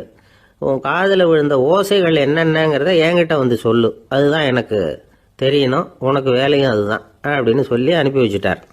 இளவரசன் காட்டுக்கு போனான். குரு சொன்னபடியே ஒரு இடத்துல உட்காந்து கவனித்து கேட்டான். அதுக்கப்புறம் குரு கிட்ட திரும்பி வந்தான். என்னென்ன சத்தம்லாம் கேட்ட அப்படின்னு கேட்டார் குரு. குருவே, காட்டில் நான் பறவைகள் சத்தம்லாம் கேட்டேன், மிருகங்களின் ஓசையையும் கேட்டேன், இதை தவிர இடி மின்னல் மழை இதுகளோட சத்தத்தையும் கேட்டேன் அப்படின்னா. குரு யோசனை பண்ணார், நீ இன்னமும் சரியாக கேட்கல, அதனால் மறுபடியும் காட்டுக்கு போ, கொஞ்ச நாள் தங்கியிருந்து கேட்டுட்டு வா அப்படின்னார். இளவரசனுக்கு ஒன்றும் புரியல. இருந்தாலும் குருவின் கட்டளையாச்சே, மறுக்க முடியுமா? உடனே அவன் மறுபடியும் காட்டுக்கு போனான். ஒரு இடத்துல உட்காந்தான். கொஞ்ச நேரம் உன்னிப்பாக கவனித்து கேட்டான். சில நாள் கழித்து குரு கிட்ட திரும்பி வந்தான். குருவே, இந்த தடவை சில துல்லியமான சத்தங்களை எல்லாம் கேட்டான். தேனி பறக்கிற சத்தம், நீரோடையின் மெல்லிய ஓசை, இதெல்லாம் கேட்டேன்னா. குரு சிரிச்சார். நீ மறுபடியும் காட்டுக்கு போ, இன்னும் சில நாள் அங்கே இரு, முழுமையாக கவனமாக கேட்டுக்கிட்டு வா அப்படின்னு சொல்லி அனுப்பி வச்சுட்டார். இளவரசனுக்கு குழப்பம் அதிகமாயிட்டுது. ஒன்றுமே புரியல. மறுபடியும் காட்டுக்கு போனான். மௌனமாக ஒரு இடத்துல உட்காந்துட்டான். அப்படியே தியானத்தில் ஆழ்ந்துட்டான். சில நாளில் அவனுக்கு இதுவரை கேட்காத ஓசைகள்லாம் கேட்க ஆரம்பிச்சிட்டுது. இதைத்தான் நான் கேட்கணும்னு என்னுடைய குரு எதிர்பார்த்துருக்கிறாருங்கிறத புரிஞ்சுக்கிட்டான். உடனே குரு கிட்ட ஓடனான். குருவே, இந்த தடவை காதுகளுக்கு கேட்க முடியாத சில ஓசைகளை கூட என்னால் உணர முடிஞ்சுது. பூ மலருகிற ஓசை, சூரியனால் பூமி சூடாகிறப்போ எழுகிற ஓசை, காலை பனித்துளி இந்த புல்லுலாம் குடிக்கிற ஓசை, இது எல்லாம் என்னால் நல்லா கேட்க முடிஞ்சுது அப்படின்னா. குருவுக்கு இப்போதான் திருப்தி ஏற்பட்டுதான். இளவரசனை பார்த்து சொன்னார், இதை பாருப்பா, இப்போதான் நாட்டை ஆளுகிற தகுதி உனக்கு வந்திருக்குது அப்படின்னு சொல்லி அதுக்கு விளக்கமும் கொடுத்தாராம். எந்த அரசன் தன்னுடைய மக்களின் எதையும் பேசுகிற மௌன மொழியை, மௌன வார்த்தைகளை கேட்குறானோ அவன்தான் ஆள தகுதி உள்ளவன். எந்த அரசன் தன்னுடைய மக்களின் உணர்ச்சிகளை உண்மையாக உணர்றானோ அவன்தான் முதன்மையான அரசன். போலி வார்த்தைகளை மட்டும் கேட்டுட்டு பல மௌன ராகங்களை காதில் வாங்கிக்காதவன் அரசனே இல்லை. எந்த நாட்டில் எப்போ ஒரு அரசன் தன்னுடைய மக்களின் உணர்ச்சிகளை கேட்க மறுக்கிறானோ அன்னையிலிருந்தே அந்த நாடு அழிய தொடங்குது அப்படின்னு அர்த்தம். இதுதான் அந்த குரு இளவரசனுக்கு போதிச்சது. வாயால் பேசுறத மட்டும் கேட்டு ஏமாறக்கூடாது, உணர்ச்சிகளையும் கேட்கறதுல தான் மனப்பக்குவம் உண்டாகும். மக்கள் உணர்ச்சிகளை புரிந்து கொள்ளாத அரசர்கள் நீடிச்சிருக்க முடியாது. அது மாதிரி நாடுகளில் அடிக்கடி குழப்பம் தான் உண்டாகும். அப்படி இருந்தால் அடிக்கடி ஆட்சி மாறிட்டு இருக்கும். அப்படிப்பட்ட ஒரு தேசம், அங்கே ஒரு சிறைச்சாலையில் 3 கைதிகள் பேசிக்கிட்டு இருந்தாங்க. ஒருத்தன் சொன்னான், நான் இந்த நாட்டு ராஜாவை எதிர்த்து பேசிக்கிட்டு இருந்தேன், அதனால் என்னை பிடிச்சி கொண்டாந்து இங்கே போட்டுட்டாங்க அப்படின்னா ஒருத்தன். இன்னொருத்தன் சொன்னான், நான் இந்த நாட்டு ராஜாவை ஆதரிச்சு பேசிக்கிட்டு இருந்தேன், அதனால என்ன பிடிச்சி கொண்டாந்து இங்க தள்ளி விட்டாங்க அப்படின்னா. அது சரி, நீ என்ன தப்பு பண்ண அப்படின்னு சொல்லி மூணாவது ஆளை பார்த்து இவங்க கேட்டாங்க. அதுக்கு அந்த ஆளு சொல்றான், நான் தான் இந்த நாட்டு ராஜா அப்படின்னா. எப்பவும் சுத்தமா இருக்கணும், அதுதான் நல்லதுன்னு ஒருத்தர். நான் அப்படித்தான் சார் இருக்கிறேன், தினம் 2 வேளை சோப்பு போட்டு குளிக்கிறேன் இன்னொருத்தர். உடம்பு மட்டும் சுத்தமா இருந்தா போதாது சார், மனசும் சுத்தமா இருக்கணும்னாரு அவரு. மனசை சுத்தப்படுத்துறதுக்கு என்ன சோப்பு சார் போடலான்னு கேட்டாரு இவர். ஆன்மீகம்ங்கிற சோப்பு தான் அதுக்கு பொருத்தம்னாரு அவர். ஆன்மாவை மேம்படுத்துகிற ஒரு முயற்சி தான் ஆன்மீகம்ங்கிறது. அந்த முயற்சியை எப்படி பண்றது? மனசுக்குள்ள குந்தி இருக்கிற வேண்டாத விருந்தாளிகளை எல்லாம் வெளியேற்றணும். வேண்டாத விருந்தாளிகள்ல முக்கியமான ஒருத்தர் யாருன்னா அவர் பேர் பொறாமை. இவரு நம்ம மனசுக்குள்ள இருக்கிற வரைக்கும் நாம நிம்மதியா இருக்க முடியாது. ஒரு குருநாதர் இருந்தார், அவர்கிட்ட 2 சீடர்கள் இருந்தாங்க. 2 பேரும் ஆரம்பத்துல ஒருத்தருக்கு ஒருத்தர் நல்லபடியா தான் பழகிட்டு இருந்தாங்க. ஆனாலும் என்னமோ தெரியல, கொஞ்ச நாள்ல இந்த 2 பேர்ல ஒருத்தன் மனசுக்குள்ள பொறாமைங்கிற விருந்தாளி உட்கார ஆரம்பிச்சுட்டார். அந்த சீடனும் அதுக்கு இடம் கொடுத்துட்டான். குரு கிட்ட தான் நல்ல பேர் வாங்கணும் அப்படின்னும், தன்னுடைய நண்பன் கெட்ட பேர் வாங்கணும் அப்படின்னு அவனுக்கு ஒரு ஆசை வந்துட்டுது. என்ன பண்ணலாம்னு யோசனை பண்ணான். ஒரு நாள் விடியற் காலையில எழுந்திருச்சான். நேரா குரு கிட்ட போய் அவர் முன்னாடி நின்னான். குருவே, என்ன பாருங்க, நான் எவ்வளவு சீக்கிரமா எழுந்திருச்சு குளிச்சு முடிச்சுட்டு உங்களை வணங்குறதுக்காக நிக்கிறேன். ஆனா அவன் இருக்கானே, இன்னமும் கண்ணு முழிக்கவே இல்ல, தூங்கிக்கிட்டே இருக்கிறான், தூங்கு மிஞ்சி அப்படின்னா. குருநாதர் நிமிந்து பார்த்தார். அப்படியா? அப்படின்னா நீயும் கூட அவன மாதிரியே தூங்கி இருந்தா நல்லா இருந்திருக்குமேன்னார் ரொம்ப பொறுமையா. என்னது, நாம எவ்வளவு தீவிரமா ஒரு விஷயத்த சொல்றோம், அதுக்கு நம்ம குருநாதர் ரொம்ப பொறுமையா இப்படி சொல்றாரு அப்படின்னு நினைச்சான். ஆச்சரியமா அவரை பார்த்தான். குருநாதர் சொன்னார், ஆமாப்பா, நீயும் தூங்கிக்கிட்டு இருந்திருந்தா அடுத்தவனை பத்தி குறை சொல்றதுக்கு இங்க வந்திருக்க வேண்டிய அவசியம் இருந்திருக்காது, அதனால அப்படி சொன்னேன் அப்படின்னாராம். சீடன் யோசிக்க ஆரம்பிச்சான். அர்த்தம் புரிஞ்சது. உடனே பொறாமைய மனசுல இருந்து தூக்கி எறிஞ்சுட்டானோ. மனசு சுத்தமாயிட்டு. மனசுக்குள்ள இருந்து விரட்ட வேண்டிய இன்னொரு விருந்தாளி, அவர் பேர் கோபம். சினம் தன்னையே கொன்னுடும் அப்படிங்கிறார் வள்ளுவர். கோபத்துக்கு மனசுல இடம் கொடுக்காத சில பெரியவர்களும் உண்டு. ஒருத்தர் இருந்தார். அவர் ஒரு சமயம் கோதாவரி நதியில போய் குளிச்சுட்டு திரும்பி வந்துட்டு இருக்கிறார். ஒரு பெரியவர் வர்ற வழியில ஒரு மரத்து மேல உட்கார்ந்திருந்த ஒருத்தன் அவர் மேல துப்பி போடுறான். இவர் உடனே திரும்பி போய் மறுபடியும் குளிச்சுட்டு வர்றார். அப்பவும் துப்புறான். அவர் கோவப்படல, பேசாம மறுபடியும் திரும்பி போய் குளிச்சுட்டு வர்றாரு. இப்படி பல தடவை நடந்துகிட்டே இருக்குது. ஒரு கட்டத்துல இந்த ஆளு தோத்து போய் அவர் காலிலேயே விழுறான். ஆச்சரியப்பட்டு கேக்குறான், அது எப்படிங்க நீங்க கோவப்படாம இருக்கிறீங்களே, அது எப்படி அப்படின்னா. அதுக்கு அந்த பெரியவர் சொன்னாராம், நான் கோவப்பட்டிருந்தா என் மனசு அசுத்தமா இருக்கும். உடம்பு அசுத்தமான குளிச்சு சுத்தப்படுத்திக்கலாம், மனசை அப்படி சுத்தப்படுத்த முடியாது, அது கொஞ்சம் கஷ்டம் அப்படின்னாராம். ஆக கூடி மனசு அசுத்தமாகாம பாத்துக்க வேண்டியது நம்ம கடமை. மனசை அசுத்தப்படுத்துற இன்னொரு விஷயம் சுயநலம். ஒரு சுயநலவாதி ஆத்துல விழுந்துட்டார், சுழல்ல சிக்கிக்கிட்டார். இன்னொரு சுயநலவாதி கரையில இருந்து இதை பார்த்தார். ஒரு கயத்தை தூக்கி போட்டு அதை புடிச்சுக்க சொல்லி கரையில இழுத்து காப்பாத்தினார். அவரு கரையில ஏறின உடனே இவரை பார்த்து, என்ன காப்பாத்தினதுக்காக உங்களுக்கு 50 காசு கொடுக்கலாம்னு பாக்குறேன், ஆனா என்கிட்ட 1 ரூபாயா இருக்கு, சில்லறையா இல்ல அப்படின்னாராம். உடனே காப்பாத்தினவர் இவரை பார்த்து, அப்படின்னா நீங்க இன்னொரு தடவை தண்ணியில விழுந்துருங்க, நான் காப்பாத்துறேன், 1 ரூபாயா கொடுத்துடலாம் அப்படின்னாராம். இப்படிப்பட்டவங்க எல்லாம் எத்தனை தடவை தண்ணியில விழுந்தாலும் மனசு சுத்தமாக போறதில்லை. ஒரு சராசரி மனிதனுடைய இயல்பு என்ன? இன்பம் வந்தா துள்ளி குதிப்பான், துன்பம் வந்தா சோர்ந்து போய் ஒரு மூலையில உட்காந்துருவான். இவன் தான் சராசரி மனிதன். ஆனா ஒருத்தன் இன்பம் வந்தா அதுக்காக மகிழ்ச்சி அடையறதில்ல, துன்பம் வந்தா அதுக்காக சோர்ந்து போறதில்ல அப்படின்னு வச்சுக்கோங்க. அப்படி இருந்தா அவன் சாதாரண ஆள் கிடையாது. ஒரு ஊர்ல ஒரு ஞானி இருந்தார். அவரை தேடிட்டு ஒரு பெரியவர் வந்தார். ஐயா, ஞானத்துல சிறந்த ஞானம் எது அப்படின்னு கேட்டாராம். இதுக்கு அந்த ஞானி என்ன பதில் சொன்னார் தெரியுமா? இன்பத்தினால மகிழ்ச்சி அடையாமலும் துன்பத்தினால சோர்வு அடையாமலும் இருக்கிறது தான் அந்த ஞானம், பெரிய ஞானம் அப்படின்னாராம். சரி சுவாமி, அப்படிப்பட்ட ஞானம் உங்களுக்கு எப்படி வந்ததுன்னு கேட்டிருக்காரு இவர். அதை நான் ஒரு கழுதைகிட்ட இருந்து கற்றுக்கிட்டேன் அப்படின்னாராம் அவர். இவருக்கு ஒன்றும் புரியல, ஒரு மாதிரியாக முழிச்சிருக்கிறார். இதை அவர் புரிஞ்சுக்கிட்டார். நீங்கள் நாளைக்கு காலையில் நம்முடைய ஆசிரமத்துக்கு வாங்க, புரிய வைக்கிறேன்னாராம். சரின்னு அவர் போயிட்டார். மறுநாள் காலையில் ஆசிரமத்துக்கு சேர்ந்தார். ஞானி அவரை கூப்பிட்டு உட்கார வச்சார். வாங்க, இப்படி உட்காருங்க, கொஞ்ச நேரத்தில் இந்த வழியாக ஒரு கழுதை போகும், அதை கவனித்து பாருங்கன்னாராம். இவருக்கு இன்னமும் ஒன்றும் புரியாமல் போச்சு, ஒரே குழப்பம். இருந்தாலும் அந்த ஞானி சொன்னது மாதிரியே உட்காந்துருக்கிறார். கொஞ்ச நேரத்தில் இந்த வழியாக ஒரு கழுதை போச்சு. அது முதுக நிறைய அழுக்கு மூட்டைகள், அதை சுமந்துக்கிட்டு போகுது. ஒரு செலவு தொழிலாளி அதை ஓட்டிகிட்டு போகிறார். கொஞ்சம் தூரத்தில் ஒரு ஆறு இருக்குது. அங்கே போய் துணியெல்லாம் சுத்தப்படுத்திக்கிட்டு சாயந்தரமாக திரும்பி இந்த வழியாகவே வருவாங்க. ஞானி சொன்னது மாதிரியே இந்த பெரியவர் அழுக்கு மூட்டையை சுமந்துக்கிட்டு போகிற அந்த கழுதையை கவனிச்சார். கழுதை போயிட்டுது. அதுக்கப்புறம் ஞானியை திரும்பி பார்த்தார். இப்போ அந்த ஞானி சொன்னார், சாயந்தரம் வரைக்கும் நீங்கள் இங்கேயே இருக்கணும்னார். அதே மாதிரி இவர் இருந்தார். சாயந்தரமாக அந்த ஞானி சொன்னார், ஐயா இப்போ கொஞ்ச நேரத்தில் அந்த கழுதை இந்த வழியாக திரும்பி வரும், அதையும் கவனித்து பாருங்கன்னார். இவரும் கவனித்து பார்க்குறார். கழுதை வந்தது. அது முதுகில் சலவை செய்யப்பட்ட துணி மூட்டை. அது பாட்டுக்கு சுமந்துக்கிட்டு போய்கிட்டு இருக்குது. பெரியவருக்கு ஒன்றும் புரியல. பொறுமை இழந்துட்டார். சரி சுவாமி, இந்த கழுதைக்கும் உங்கள் ஞானத்துக்கும் என்ன சம்பந்தம் அப்படின்னார்.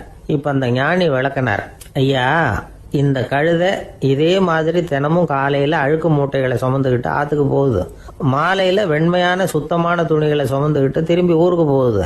காலையில் இது போகும் பொழுது முதுகில் அழுக்கு மூட்டைகளை சுமந்துக்கிட்டு போகிறோமேங்கிற வருத்தமும் அதுக்கு கிடையாது. சாயந்தரம் திரும்பி வரும்பொழுது சுத்தமான துணிகளை சுமந்துக்கிட்டு வர்றோமேங்கிற மகிழ்ச்சியும் அதுக்கு இல்லை. இதை பார்த்து தான் நானும் அது மாதிரி ஞானத்தை கற்றுக்கிட்டேன் அப்படின்னாராம். அதனால் யார் கற்றுக் கொடுக்குறாங்க அப்படிங்கிறத விட எதை கற்றுக்கிறோம் அப்படிங்கிறது தான் முக்கியம். ஒரு சினிமா பார்க்குறோம், ஒரு அருவி கொட்டுறது மாதிரி காட்சி வருது, தண்ணீர் வழியுது. படம் முடிஞ்சதும் பார்த்தீங்கன்னா அந்த திரை என்ன நனைஞ்சு போயா இருக்கும். ஒரு தீப்பிடிச்சு எரியிற காட்சியை சினிமாவில் பார்க்குறீங்க, காட்சி முடிஞ்சதும் அந்த வெண் திரையே கருகி போயா இருக்கும். படத்தில் வர்ற தண்ணீரும் நெருப்பும் அந்த திரையை பாதிக்கிறது இல்லை. நாம் அந்த திரை மாதிரி இருக்கிறதுக்கு கற்றுக்கணுமா. அந்த பக்குவம் வந்துவிட்டதுன்னா இன்பமும் துன்பமும் நம்ம எதுவும் செய்யாது. ஒரு சினிமாவை பார்க்குற வரைக்கும் சிரிக்கலாம், அழலாம். பார்த்துட்டு வெளியில் வரும்பொழுது அழுதுகிட்டே வரக்கூடாது. ஒருத்தர் வந்தார், அப்படி படம் முடிஞ்சு வெளியில் வரும்பொழுது அருவி மாதிரி கண்ணீர் சிந்திக்கிட்டே வரார். ஏன் சார் படம் அவ்வளவு சோகமா அப்படின்னு கேட்டார். இன்னொருத்தர், இல்லை சார் கூட்டம் ரொம்ப குறைச்சல் சார், மொத்தம் படம் பார்க்க வந்தவங்களே 15 பேர் தான் சார் அப்படின்னார் கண்ணீரை தொடச்சிக்கிட்டே. அதுக்கு நீங்கள் ஏன் சார் அழறீங்கன்னு கேட்டார் அவர். இந்த படத்தோட தயாரிப்பாளரே நான் தான் சார் அப்படின்னாரா இவர். ஒரு அரசன், அவனுக்கு வயசாயிட்டுது. அதனாலேயே இந்த கவலை பயம் எல்லாமும் அதிகமாயிட்டுது. மரண பயம், ராத்திரியில சரியா தூங்க முடியல, இப்படி ஆயிட்டுது நிலைமை. அந்த அரசன் ஏற்கனவே எப்படின்னா போர்க்களங்கள்ல எத்தனையோ பேரை ஓட ஓட விரட்டி இருக்கிறான். இருந்தாலும் இப்ப அந்த துணிச்சல்லாம் எங்கேயோ போயிட்டுது. பேசாம படுத்திருக்கிறான். அப்படியே படுத்தாலும் தான் தூக்கம் வர மாட்டேங்குது. என்ன பண்ணலாம்னு யோசிச்சான் இந்த மன்னன். உடனே எல்லா அமைச்சர்களையும் கூப்பிட்டான். எனக்கு நிம்மதி இல்லை, எதை நினைச்சாலும் பயமா இருக்கு, எனக்கு ஒரு ஆலோசனை சொல்லுங்க அப்படின்னா. என்ன ஆலோசனை வேணும் அப்படின்னு சொல்லி கேட்டாங்க. எனக்கு ஒரு நெருக்கடியான சந்தர்ப்பம் ஏற்பட்டு போச்சுன்னு வச்சுக்கோங்க. அந்த நேரத்தில் நீங்க யாருமே என் பக்கத்தில் இல்லை ஆலோசனை சொல்றதுக்கு அப்படின்னா, அந்த சமயத்தில் எனக்கு உபயோகப்படுற மாதிரி ஒரு வாசகம், பொன்மொழி ஏதாவது சொல்லுங்க. அதை நான் என்னுடைய வைர மோதிரத்துக்கு அடியில் பதிச்சு வச்சுக்கிறேன் அப்படின்னார். தேவைப்படுறப்போ உதவும் அப்படிங்கிறதுனால. அவர் போட்டிருந்த மோதிரமும் அதுக்கு தகுந்த மாதிரியே திறந்து மூடுறது மாதிரி அமைஞ்சிருந்தது. ஏதாவது வாசகம் எழுதுனா உள்ற வச்சுக்கலாம், அதுக்கான வசதி அதில் இருந்தது. அமைச்சர்கள்லாம் யோசனை பண்ணாங்க, இது மாதிரி ராஜா கேட்குறாரு, என்ன வாசகம் அதாவது பொன்மொழி சொல்லலாம் அப்படின்னு எல்லாரும் யோசனை பண்ணாங்க. ஒருத்தருக்குமே சரியா தோணலை, ஒரே குழப்பமா இருந்தது. ஏன்னா நெருக்கடியான சமயத்தில் உபயோகப்படுறது மாதிரி ஒரு பொன்மொழி வேணும்னு சொல்லியிருக்கிறார். அப்படி இப்படி யோசிச்சு பார்த்தா ஒன்றுமே தோணலை. எல்லாரும் குழம்பிக்கிட்டு இருந்த நேரத்தில் ஒரு பெரியவர் அந்த பக்கமாக வந்தார். அவர் சொன்னார், நான் வேணும்னா அதுக்கு பொருத்தமாக ஒரு வாக்கியம் சொல்கிறேன், ஆனால் ஒரு நிபந்தனை. அதை யாரும் ரொம்ப ஆர்வம் காரணமாக அவசரப்பட்டு படிச்சிடக்கூடாது. அதை ரகசியமாக அந்த மோதிரத்துக்குள்ளே எழுதி வச்சுக்கணும். எப்போவாவது இக்கட்டில் மாட்டிக்கிற சமயத்தில் மட்டும் வேற வழியே இல்லை அப்படிங்கிற நிலைமையில மட்டும்தான் அதை திறந்து பார்க்கணும். அப்படி நீங்கள் இருக்கிறதா இருந்தால் நான் அதை சொல்கிறேன் அப்படின்னார் அந்த பெரியவர். சரின்னு ஒத்துக்கிட்டாங்க எல்லாரும். அதே மாதிரி அவர் ஒரு வாக்கியத்தை சொன்னார். அவர் சொன்ன வாக்கியத்தை ரகசியமாக மோதிரத்துக்குள்ளே பதிச்சு மூடியாச்சு. ராஜா அதை விரலில் மாட்டிக்கிட்டார். கொஞ்ச நாள் ஆச்சு. அந்த ராஜாவுக்கு ஒரு சோதனை வந்தது. என்ன சோதனைன்னா, அடுத்த நாட்டு மன்னன் படையெடுத்துக்கிட்டு வந்துட்டான். அவன் இவர்கிட்ட ஏற்கனவே தோத்து போனவன். ஒரு வெறியில வந்திருக்கிறான். தோற்று போனவன் மறுபடியும் சண்டைக்கு வந்தா எப்படி வருவானோ அப்படி வர்றான். ஒரு வெறியில வந்தா ஜெயிச்சுட்டான். என்னாச்சு இவரோட நிலைமைன்னா நாட்டை இழந்துட்டார், எல்லாத்தையும் இழந்துட்டார். கடைசியா ஒரு அடிபட்ட குதிரையில ஏறி தப்பிச்சு போயிட்டார், வேற வழி இல்லைன்னு. பின்னாடி துரத்திக்கிட்டு வராங்க. இவர் ஒரு மலை உச்சிக்கு போயிட்டார், அதுக்கும் அப்பால போக முடியாது, ஏன்னா அந்த பக்கம் பயங்கர பள்ளம். உல்லாச பயணிகள் வந்து கண்டு கழிக்கிற இடம் அது. ஆனா இவருக்கு அது சாவு பயணத்தின் வாசல், திரும்பவும் முடியாது, அவ்வளவு குறுகிய பாதை அது, வேற வழியே இல்லை. இந்த நேரம் சூரிய ஒளி மோதிரத்துல பட்டு மின்னிச்சு. உடனே இவருக்கு ஞாபகம் வந்தது. மோதிரத்தை திறந்து படிக்கிறார். அதுல இருந்த வாசகம், இந்த நிலையும் மாறிவிடும், this too will pass away. அவருக்கு ஒரு தைரியம் வந்தது. பின்னாடி வந்தவங்களும் திசை மாறி வேற எங்கேயோ தேடி போயிட்டாங்க. அவங்க விரட்டிக்கிட்டு வரலன்னா இவ்வளவு அழகான ஒரு இடம் இருக்கிறதே எனக்கு தெரியாம போயிருக்குமேன்னு நினைச்சார். இவ்வளவு அழகை ரசிக்கிறதுக்காக ஒரு நாட்டையே கூட இழக்கலாம்னு தோணுச்சு அவருக்கு. அமைதியா அந்த அழகை ரசிச்சார். எதிரிகள்லாம் எங்கேயோ போயிட்டாங்க. மன்னர் நாடு திரும்பினார். மறுபடியும் படைகளை திரட்டினார். கொஞ்ச நாள்ல படை எடுத்துக்கிட்டு போனார். யாருகிட்ட தோத்து போனாரோ அவரையே வெற்றி கண்டு திரும்பி வர்றார். வரவேற்பு விழா பிரமாவப்படுது. ஆடல் பாடல் கோலாகலம். இதை பார்த்ததும் அந்த ராஜாவுக்கு தலைகால புரியல. நம்மளை இனிமே யாராலையும் ஜெயிக்க முடியாதுன்னு நினைச்சார். அகம்பாவம் லேசா எட்டி பார்த்தது. இப்போ மறுபடியும் சூரிய ஒளிப்பட்டு மோதிரம் மின்னிச்சு. அதை திறந்து மறுபடியும் படிக்கிறார். இந்த நிலைமையும் மாறிவிடும், this too will pass away. அவ்வளவுதான். அவர் மனசு அடங்க ஆரம்பிச்சுட்டுது, ஆணவம் போயிட்டுது. இதுல இருந்து நாம தெரிஞ்சுக்க வேண்டியது என்னன்னா, எந்த சூழ்நிலையிலையும் நாம கவலைப்பட வேண்டியதில்லை. ஏன்னா இங்க எதுவுமே நிரந்தரம் இல்லை. அந்த ராஜா மாதிரியே நம்ம ஆளு ஒருத்தன் ஒரு மோதிரம் போட்டிருந்தான், அதுக்குள்ள அவன் எழுதி வச்சிருந்த வாசகம் எதுக்கும் கவலைப்படாதே அப்படிங்கிறது தான். ஒரு நாள் பயங்கரமான கவலையோட உட்காந்துருந்தான். பக்கத்துல இருந்தவங்க சொன்னாங்க, இது மாதிரி சந்தர்ப்பத்துல தான் நீ உன் மோதிரத்தை திறந்து பார்க்கணும்னாங்க. இவனுக்கு கவலையோட எரிச்சலும் சேர்ந்துக்கிட்டது. அது எப்படி முடியும், இப்ப திருட்டு போனது என்னோட அந்த மோதிரம் தானே அப்படின்னு சொல்லிவிட்டு தலையில கை வச்சுட்டு உட்காந்துட்டான். இப்படிலாம் சொல்றது உண்டு. இருந்தாலும் நாம எந்த சூழ்நிலையிலையும் கவலைப்பட வேண்டியதில்லை அப்படிங்கிற உண்மையை புரிஞ்சுக்கணும். அப்படி கவலையை வெல்றதுக்கான வழி தெரிஞ்சுட்டதுன்னா வாழ்க்கையில வெற்றி நிச்சயம். ஒரு மனிதன் கோபப்படும் பொழுது அவனை நல்லா கவனிச்சு பாருங்க. ஏதாவது ஒரு மிருகத்தின் சாயல் அவன் முகத்துல தெரியும். முகம் அழகா இருக்கிறது எப்போ, அவன் புன்னகையோட இருக்கிறப்பதான். கோபமா இருக்கிறப்ப முகம் அழகா இருக்காது. சார் கோபத்துல இருக்கார், இந்த கோபம் குறையறதுக்குள்ள ஒரு போட்டோ எடுத்துருங்க, அழகா இருக்கும் அப்படின்னு யாரும் சொல்றது இல்ல. போட்டோ எடுக்கிறவர் கூட எடுக்கிறதுக்கு முன்னாடி முகத்தை கொஞ்சம் சிரிச்ச மாதிரி வச்சுங்க சார் அப்படின்னு தான் சொல்லுவார். முகத்தை கொஞ்சம் கடுகடுப்பா வச்சுங்க சார், அப்பதான் நல்லா அமையும் அப்படின்னு சொல்லுவார். ஒரு உண்மை என்ன தெரியுமா, கோபம் மனசையும் கெடுக்கும், உடம்பையும் கெடுக்கும். கோபப்படுகிறவர்களின் ஆயுள் காலம் குறைகிறது அப்படிங்கிறது விஞ்ஞான உண்மை. சிரிக்கிறவங்க ஆயுள் காலம் அதிகரிக்கிறது அப்படிங்கறதும் விஞ்ஞான உண்மை. கோபப்படுறவங்களை யாரும் விரும்புறதில்லை. கோபப்படுற அப்பா அம்மா கிட்ட பிள்ளைங்க நெருங்காது. கோபப்படுற அதிகாரிகள் கிட்ட ஊழியர்கள் நெருங்க மாட்டாங்க. கோபப்படுற வாத்தியார்கிட்ட பிள்ளைங்க நெருங்குறது இல்ல.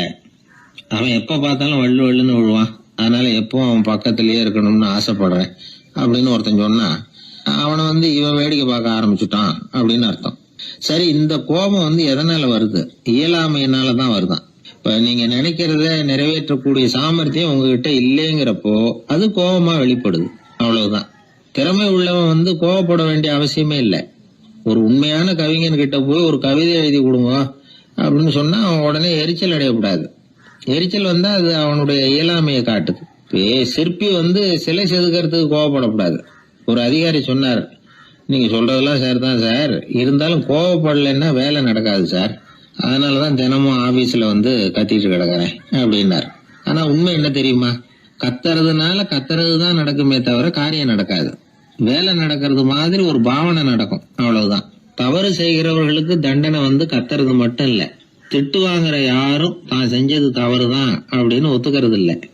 அத அவங்க உணர்றதும் இல்ல. அப்படி இருக்கிறப்போ திட்டுறதுனால என்ன பிரயோஜனம்? திட்டுறதன் நோக்கம் என்ன?